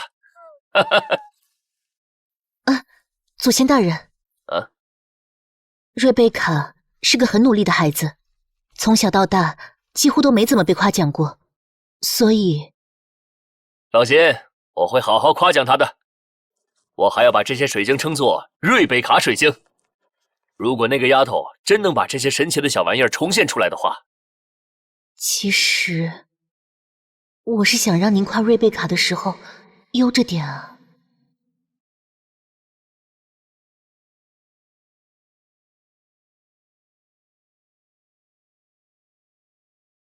小心点，小心点！这个结构必须能和石板完全贴合才行，千万别敷衍。准确，准确！你们明不明白？贴不准就没肉吃。哎，旁边那个铁棒先不用放，等符文安上了再说。引流槽呢？引流槽搬过来。这丫头真厉害呀！还是先去看看新熔炉吧。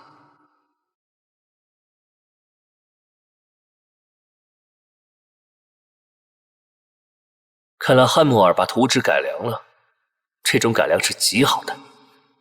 不管改良的结果还是改良本身这件事，都是极好的。哎，祖先大人，您怎么来了？我有事情找你，顺便看看你的进展，比我想象的要好呀。是吗？是吗？你真的这么觉得？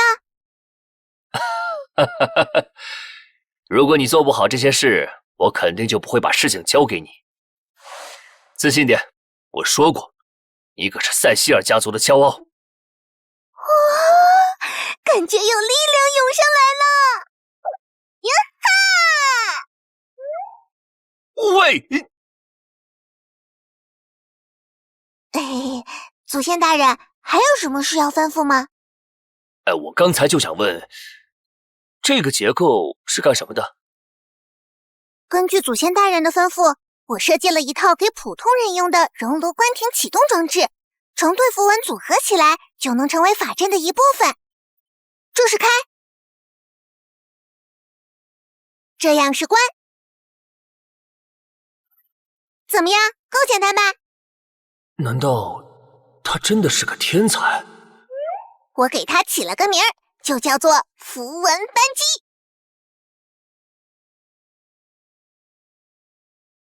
祖先大人，您是准备把这些水晶当炸药使唤吗？没错，这就是你成功制造出来的瑞贝卡水晶。看上去是相同的东西。嘿嘿，真的要叫这个名字吗？不是只有很厉害的人才能用自己的名字给东西命名吗？这些水晶是你发明的，你就是很厉害的人了。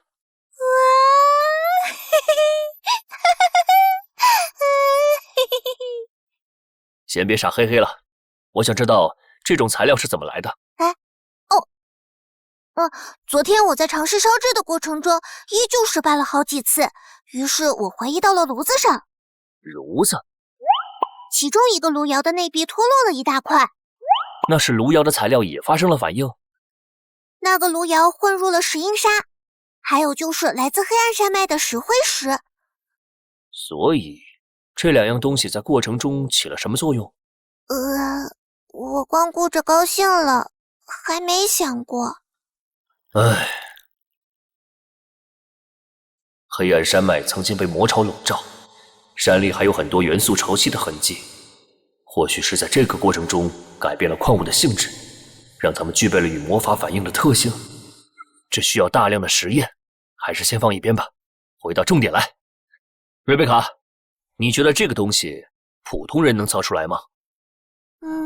普通人能，但是他们很粗心，经常会把配比或者烧制的方法记错。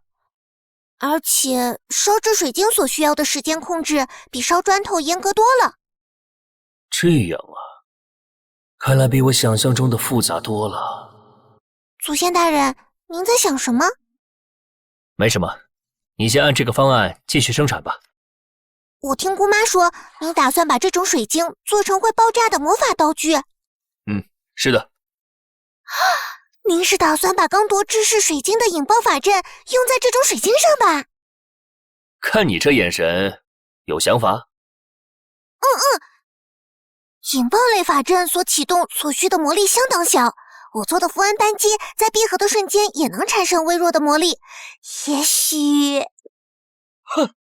很好，很好，你就按照自己的思路，把符文扳机和起爆法阵组合来试试看，可以让鹤弟来帮忙。祖先大人，您想好这种爆裂道具将来应该起什么名字吗？我想想，艺术，就叫艺术。这和艺术有关系吗？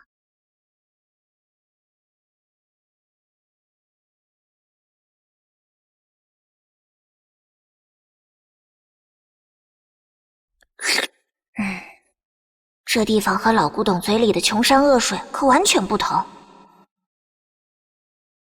我回到这儿就和回到家一样，进入暗影界也变得越来越容易了。不过我并不是什么暗影天赋超群的法师，那么只有一种可能，这个世界正在发生变化。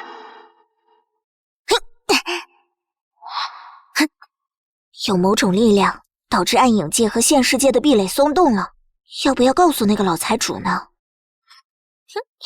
不过，就算这家伙对稀奇古怪的事再怎么感兴趣，也不至于把我按在实验台上切了吧？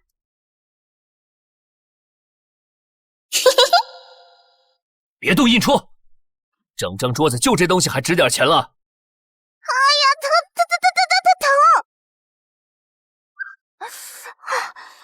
你这家伙还是不是人呢？感应怎么能这么灵呢？你盯着我这个银质印章好几天了，真以为我不知道？我就是有一些大胆的想法，这不还没付诸实践吗？切，你实现了12次，每次都被我打回去了好吗？说吧，找我什么事？你在饭点之前回来肯定有问题。难道我在你心中就只会吃啊？我都拿你开放的时间当时钟用的。话说，你到底有什么事？其实我发现这2天进入暗影界比以前容易了好多。什么？怎么了？你怎么这么震惊？我只是没想到你这货竟然会和我谈正事儿，一时受到了惊吓。话说，你第一次带我进暗影界的时候就说过，你也是第一次进入这么深。我胡说的。以前进暗影界真要靠仪式和熏香，最不济也得焖半瓶子暗影药水才行。焖半瓶？你那是喝死过去了吧？我真的感觉到暗影界在靠近现世界，虽然只是初级阶段，但他们会越来越近。那暗影界和现世界接触会发生什么吗？我哪知道，总之不会是好事。你这说了不等于没说嘛。那我可管不着喽。反正我告诉你了，至于你要怎么办，就是你的事了。你这家伙！怎么回事啊？不知道，过去看看。看来是瑞贝卡的实验。妈耶，不会是艺术爆炸了吧？这个丫头行动力真的超强啊！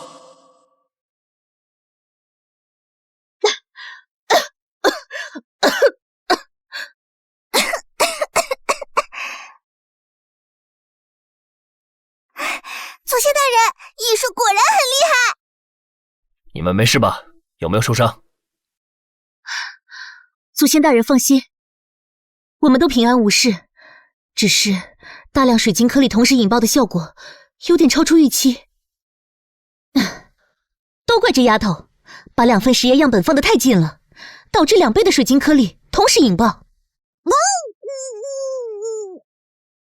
嘿，双倍艺术，双倍快乐！小心点啊！这傻孩子应该还没意识到，今天这顿打，他恐怕是逃不了了。祖先大人，您盯着我干什么？你抗揍吗？还行吧，小时候经常和狼打架。那没事了。对了，祖先大人，符文扳机真的有效哎！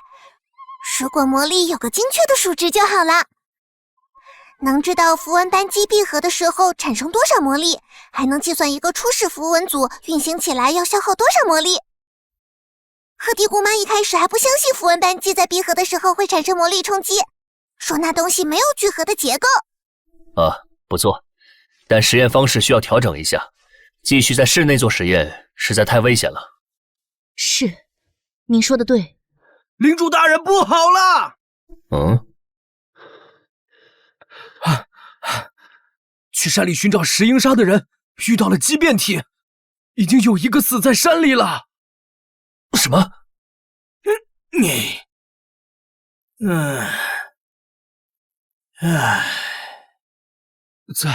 在进山之后往西走的岔道上，有好几个血红色的恶魔，我们和他们面对面撞上了。我们拼了命的跑，但托克被怪物抓住了，几下子就没了动静。既然那些怪物行动敏捷，你们又是怎么跑掉的？别这么问，他们一紧张反而什么都说不明白了。放松点，跟我说说你们是怎么跑掉的。怪物一开始好像没看见我们，他们就在山上游荡。后来我们开始跑以后，他们突然就追了上来。幸好山道狭窄，怪物被石头卡住了，我们才跑出来。你们遇到了多少怪物？具体一点。4个。刚开始只有3个，追上来就变成了4个。也就是说，你们只看见一部分，实际上恐怕更多。这些畸变体是怎么出现的？从哪儿来的？来，喝掉这些药吧。他们喝完药，再加上净化法术，过个几天就好了。辛苦你了。哎呀，别提辛苦，咱们是发工资的交情，还说辛苦多少钱呀？不愧是那家伙带来的。不过这几人一路哭爹喊娘的，现在整个营地都知道这事儿喽。这些还难不倒我。今天所有外出工作暂停，但所有工作组事务照分。而拜伦，我要将你们新招的民兵也武装起来，加强安防和巡逻。是。还有你。如果我说不去，你是不是会把我拍到墙上？会，而且是抠都抠不下来的那种。好吧，我去就是了。我还没说完呢。我跟你一起去。是不是我在这画图时间长了，你都忘记我700年前是干什么的了？对啊，这老古董一直窝在帐篷里画图，害得我差点忘了，他本来就是专门在王国边境打小怪兽的呀。你们放心，如果畸变体只有3、4个，我过去顺手就干掉了。如果是一大群，我和这个半精灵还可以带你们全身而退。只不过我需要你们带路，找到这些畸变体。老爷，不要啊！我们不想死啊！这是命令，而且我会履行义务，保护你们平安返回。义务？贵族老爷平时宣讲的义务？真到了生死关头，我们这些贱民的命，哪有贵族老爷的命宝贵啊？我是高文塞希尔。啊！700年前干掉几十万魔潮怪物的传奇。如果怪物真的来了，难道不是和我在一起才是最安全的吗？啊！是，遵命。就在这附近了。提高警惕，进入战备状态。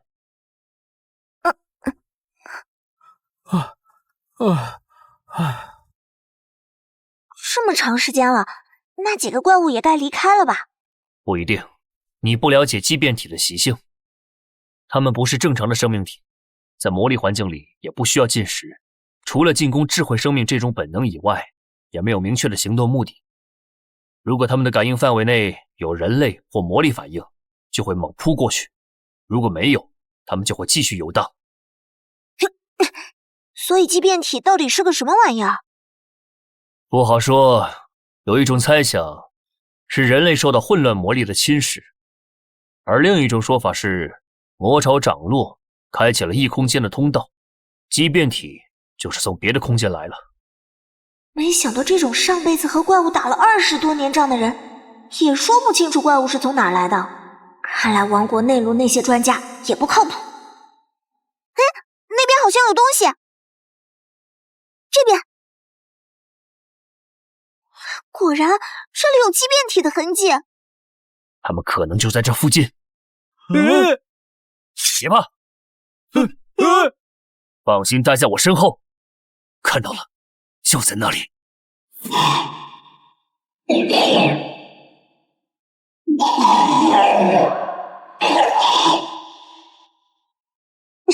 调查过了，一共4个。我们正面迎敌，你找机会背刺，完了咱们再联手解决剩下的。好，等你行动。嘿，呀！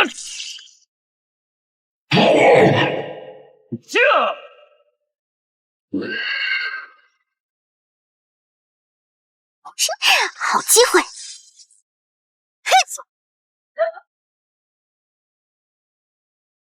嘿！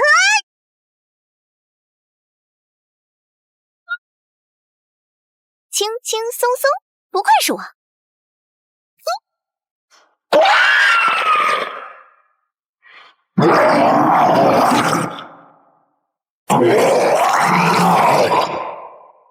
烦死了！嘴巴你！啊！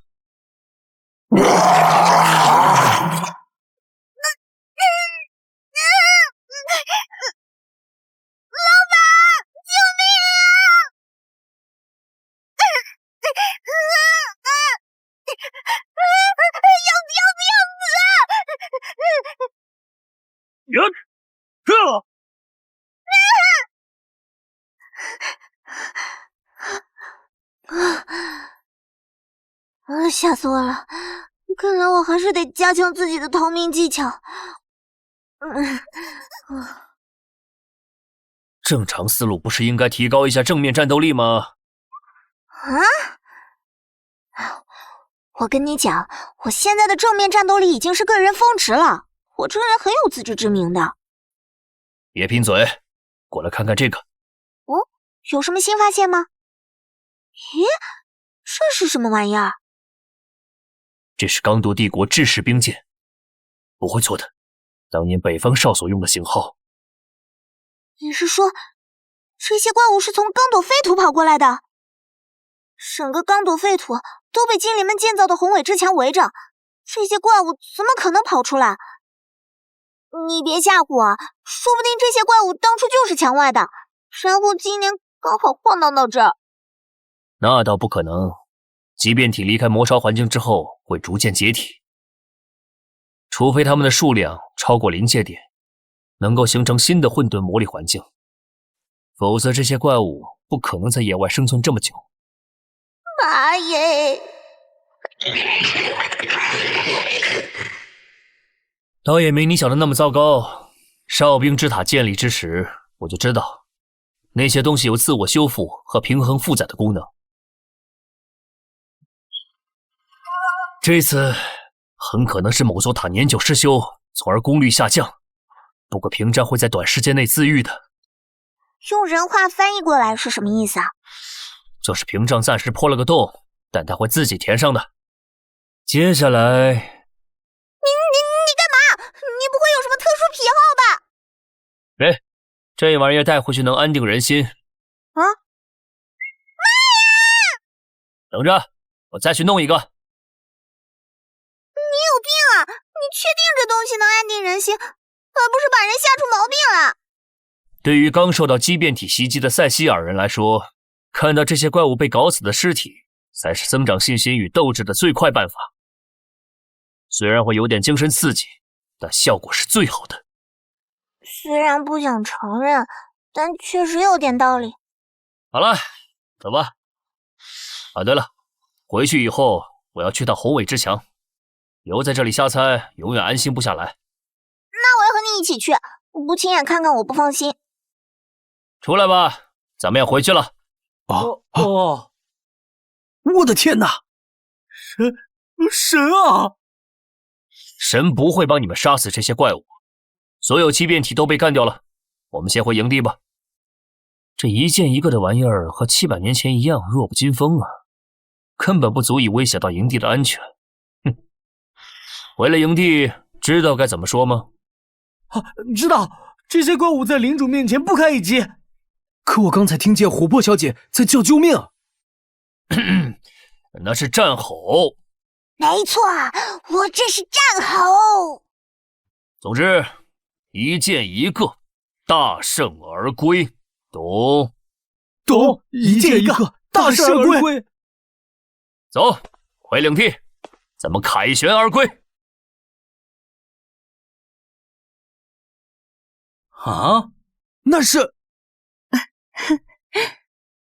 哈哈哈！鹤弟，我们回来了。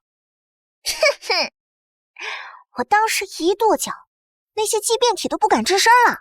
然后咱们的大领主一个跳劈上去，咵嚓一下。鹤弟，先祖大人，你懂得魔法屏蔽方面的辅助法术吗？中阶以下的所有法术我都学透了。很好，那你再跟我进一趟山，我需要你的法术。啊，怪物不是已经被消灭了吗？我看到您带回来的战利品，还以为要解除警报了。那是暂时安定人心的说法，我怀疑宏伟之墙出了问题，游荡出来的绝不止那几个畸变体。明白了，我去换身短款的法袍，马上出发。走了。等我把这段说完呀！我说老板，你是怎么知道还有更多怪物的？你看见了？畸变体和魔巢相辅相成，它们越多越强，越少越弱。如果数量超过了某个阈值，畸变体也会带来魔巢的污染，滋生更多的畸变体。所以畸变体在没有感应到生命和魔力的情况下，会盲目的停留在原地。没错，所以之前那4个不可能是单独跑过来的。先祖，你看，南路那头的山道上有异常情况。鹤弟，对我们使用魔力屏蔽法术，快！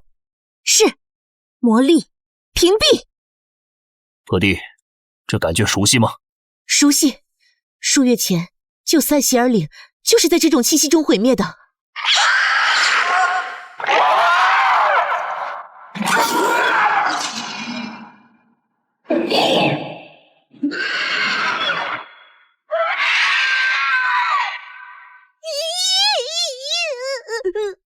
干嘛去？公子，我不要了，你让我走吧。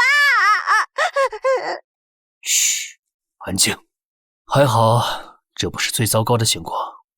这还不糟呢，这么一大群足够把营地拆3遍了。别被吓住了，它们的数量没你想象的那么多。地上的赘生物和雾气会让你感觉到压迫感，但是你仔细数数，其实还不到1000。好像还真的只有几百，可是咱们营地也就800人，其中700个不会打仗。我当初担心的就是他们的数量越过那条线太多，那样的话，他们就会飞速增加数量，就像是从空气里长出来的一样。当年报告里的2000敌人，等碰面的时候已经增至到了3、4千，但现在他们还没有自然增长的现象发生。先祖，他们迟早会到营地附近，哪怕数量就目前这么多，也不是我们能对付的。阿白，我有个好主意。哦，说来听听。先行过去，先干掉一个，然后你这个长期骑士开着天神下凡蹦出去，一个冲锋，干掉剩下的990多个。你这个大美女曾孙女在旁边放几个奥数烟花助助兴就可以了。嘿嘿，我们两个真强啊！然后你继续当你的领主，安心种田，我找个酒馆喝酒吹牛。哎，你别走啊，我还没说完呢！等等我！从这边能眺望到黑暗山脉南侧的高地。先祖，这就是宏伟之墙吗？我之前只在书上看过。那真是一个令人心情激荡的年代啊！还好，目前看起来屏障还在。墙还在，也就说明哨兵之塔自愈了是吧？咱们赶紧回去吧，回去再想怎么对付那些怪物。不急，我也有个计划。什么计划？难道你真的打算一个冲锋干掉990多个？你真的这么厉害啊？你要放在700年前，我一个战争冲锋，说不定真能一波莽穿这群怪物。但今天这么干，那就真的只能螺旋升天，再次去世了。我刚才大概计算了一下山里的路线和那些怪物的行动速度，我们至少还有2天的时间来布置。布置什么？把营地西侧山北的断崖整个炸塌。你是说用你2号孙女折腾出来的那些？对，就是那些瑞贝卡水晶。综上所述，目前的情况就是还有数量近千的畸变体正在朝这边移动。这活我干不了了，工资也不要了。哎，停，先别着急啊，等我说完你再表态也不迟。公爵大人，营地里现在可战之人都不到100，虽然有附魔装备，但战力差距还是过大呀。所以我不打算和这些怪物拼正面。难道要放弃营地吗？不，至少现在不用。按他们的速度，咱们最多有3天时间做准备。所以，我有个计划，但需要用到大量瑞贝卡水晶。对呀，可以用那些水晶。祖先大人说的计划完全可行。那些水晶随着数量的增长，威力也会成倍的上涨。如果把它们塞在岩缝里，把一面岩壁全炸下来都没问题。这样真的可以杀死那些怪物吗？他们的生命力很顽强的。你也正面和他们战斗过，应该知道那些畸变体并不是刀枪不入的，而且在魔巢范围内的畸变体和离队游荡的畸变体完全是2种概念。失去了混沌魔力的补充，他们脆弱的不止1点2点。对了，瑞贝卡，我让你把符文扳机和陷阱组合起来，应该已经搞定了吧？当然，那东西可简单了，用几个堆叠在一起的石片就能搞定。这姑娘是个人才。手脚麻利点，时间不多了，这可是咱们的重要防线。碎晶石放在最下层，然后放上刻着法阵的石片，接着检查水晶是不是亮着的。如果在这里出差错，塞西尔岭可就没了，那可是咱们的家呀！我回来了，那些怪物已经很近了，最多半天。啊，他们是按着预计的路线来的。这双剑偏离了，是我脱离了暗影状态，才把他们引回到这条路上的。但他们现在变得更暴躁了。哦，你这次怎么这么有勇气了？切，都走到这一步了，还不如跟你忙一把，说不定真能活呢。我也来帮忙，去吧，水精灵们！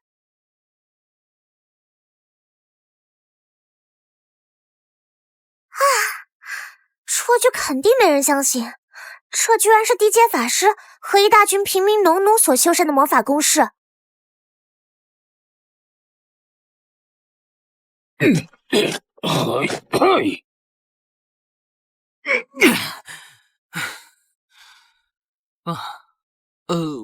话说，咱们这是不是有点不符合骑士精神？啊，不符合骑士精神？呵呵，你是在说挖陷阱吗，年轻人？那你觉得骑士精神该怎么办？正义、勇往，堂堂正正的与敌人对决，保家卫国。如果胜利再远而归，如果失败，埋骨沙场。现在的后生都这么虎吗？哎，你这家伙年纪轻轻，跟个老教徒一样。别忘了，这些陷阱是公爵大人吩咐的，他是骑士中的骑士，英雄中的英雄。所以我才不明白啊！依我看，这就挺符合骑士精神的。咱们堂堂正正挖了坑，像是战场上的拒马阵，只有最强的敌人才能走出来。你要和坑都过不去的弱者交战，那才是有辱骑士精神啊！哦，我懂了。所以这些陷阱是为了甄别出真正的强敌。差不多就是这个意思啊！我去那边看看。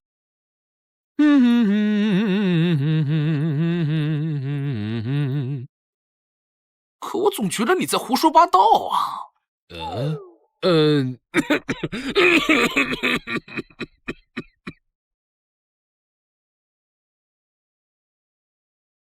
往这上面再倒点石头啥的。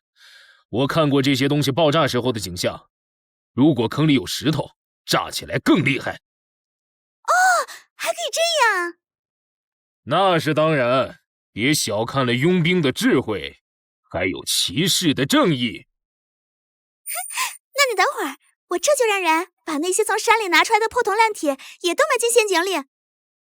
哦，瑞贝卡小姐真是天才呀！嘿嘿嘿。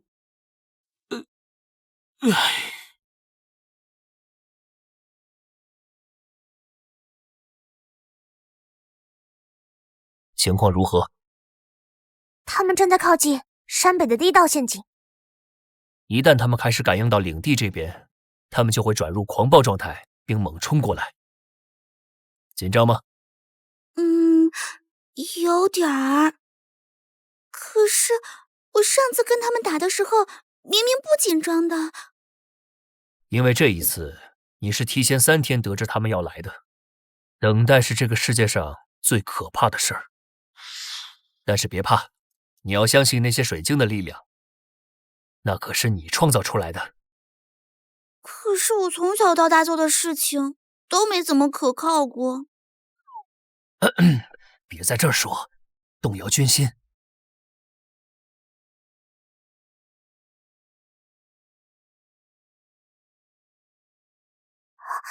他们来了。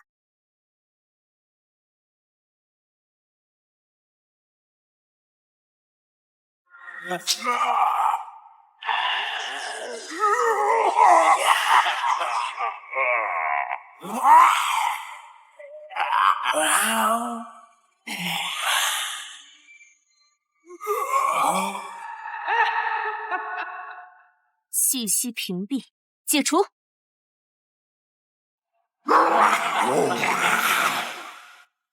差不多了吧？他们已经很接近了。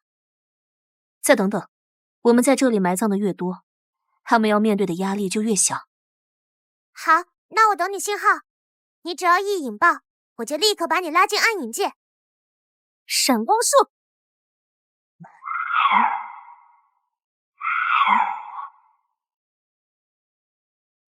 引爆符文。启动。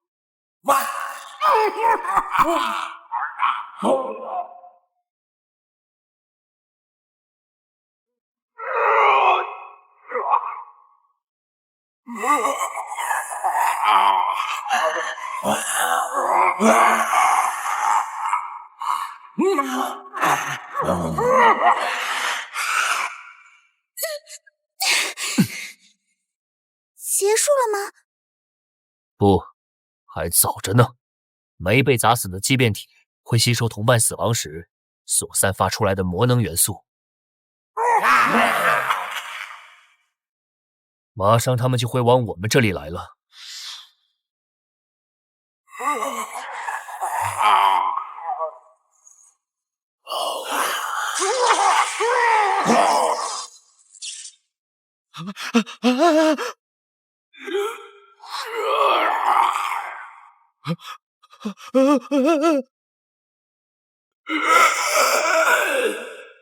不好，这样非但不会鼓舞士气，恐怕很多人还会被这恐怖的景象给刺激到。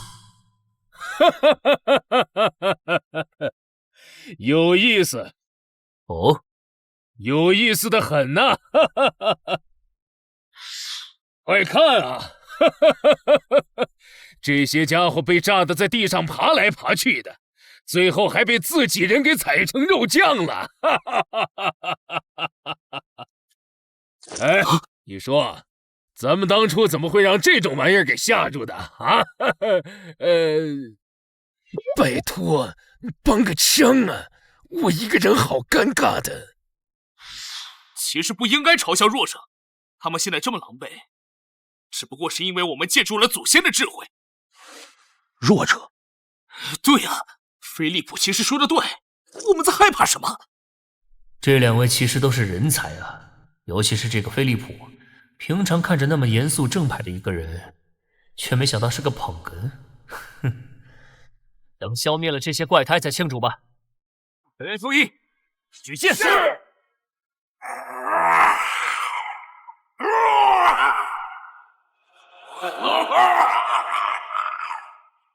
迎击！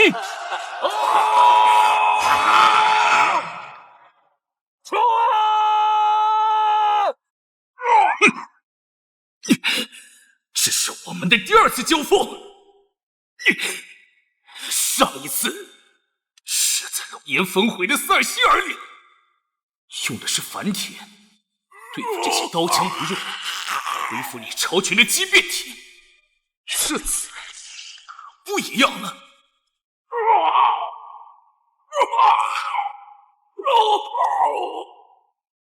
前方注意，不可越过栅栏，小心自己踩在陷阱上。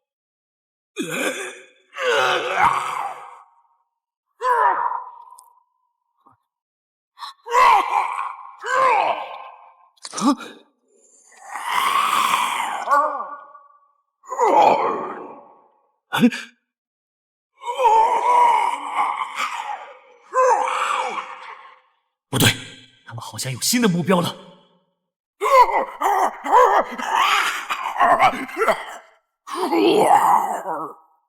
啊？怎么回事？他们要去哪儿？这铠甲充盈着魔力反应，居然没法吸引住他们吗？不好，那个方向是存放着龙蛋石球的营帐。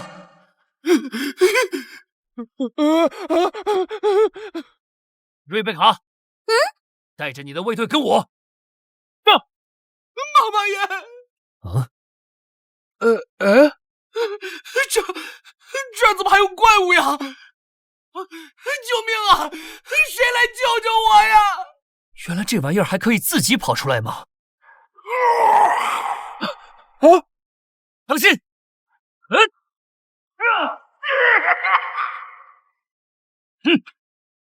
非战斗人员进帐篷躲起来。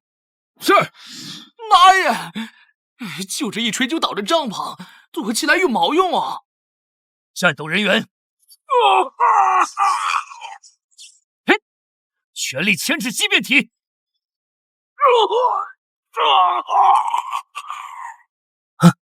祖先大人，我来帮您牵制他们。大火球射！呀吼！哎呀，打偏了点儿。少女，你的火球术修炼很明显出了问题呀！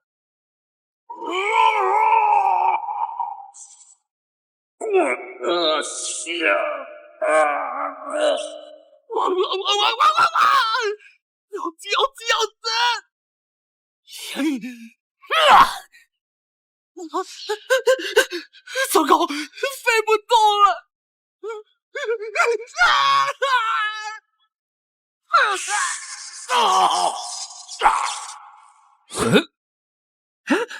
我这么厉害的吗？前将上夜，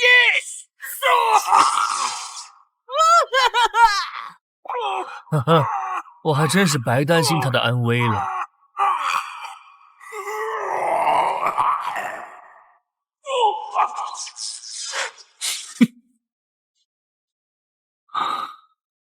这是最后一头了，终于结束了。辛苦了，年轻人。败鸾骑士，我们没错，我们赢了，结束了，已经没有怪物从山里冲出来了。哇，我们赢了！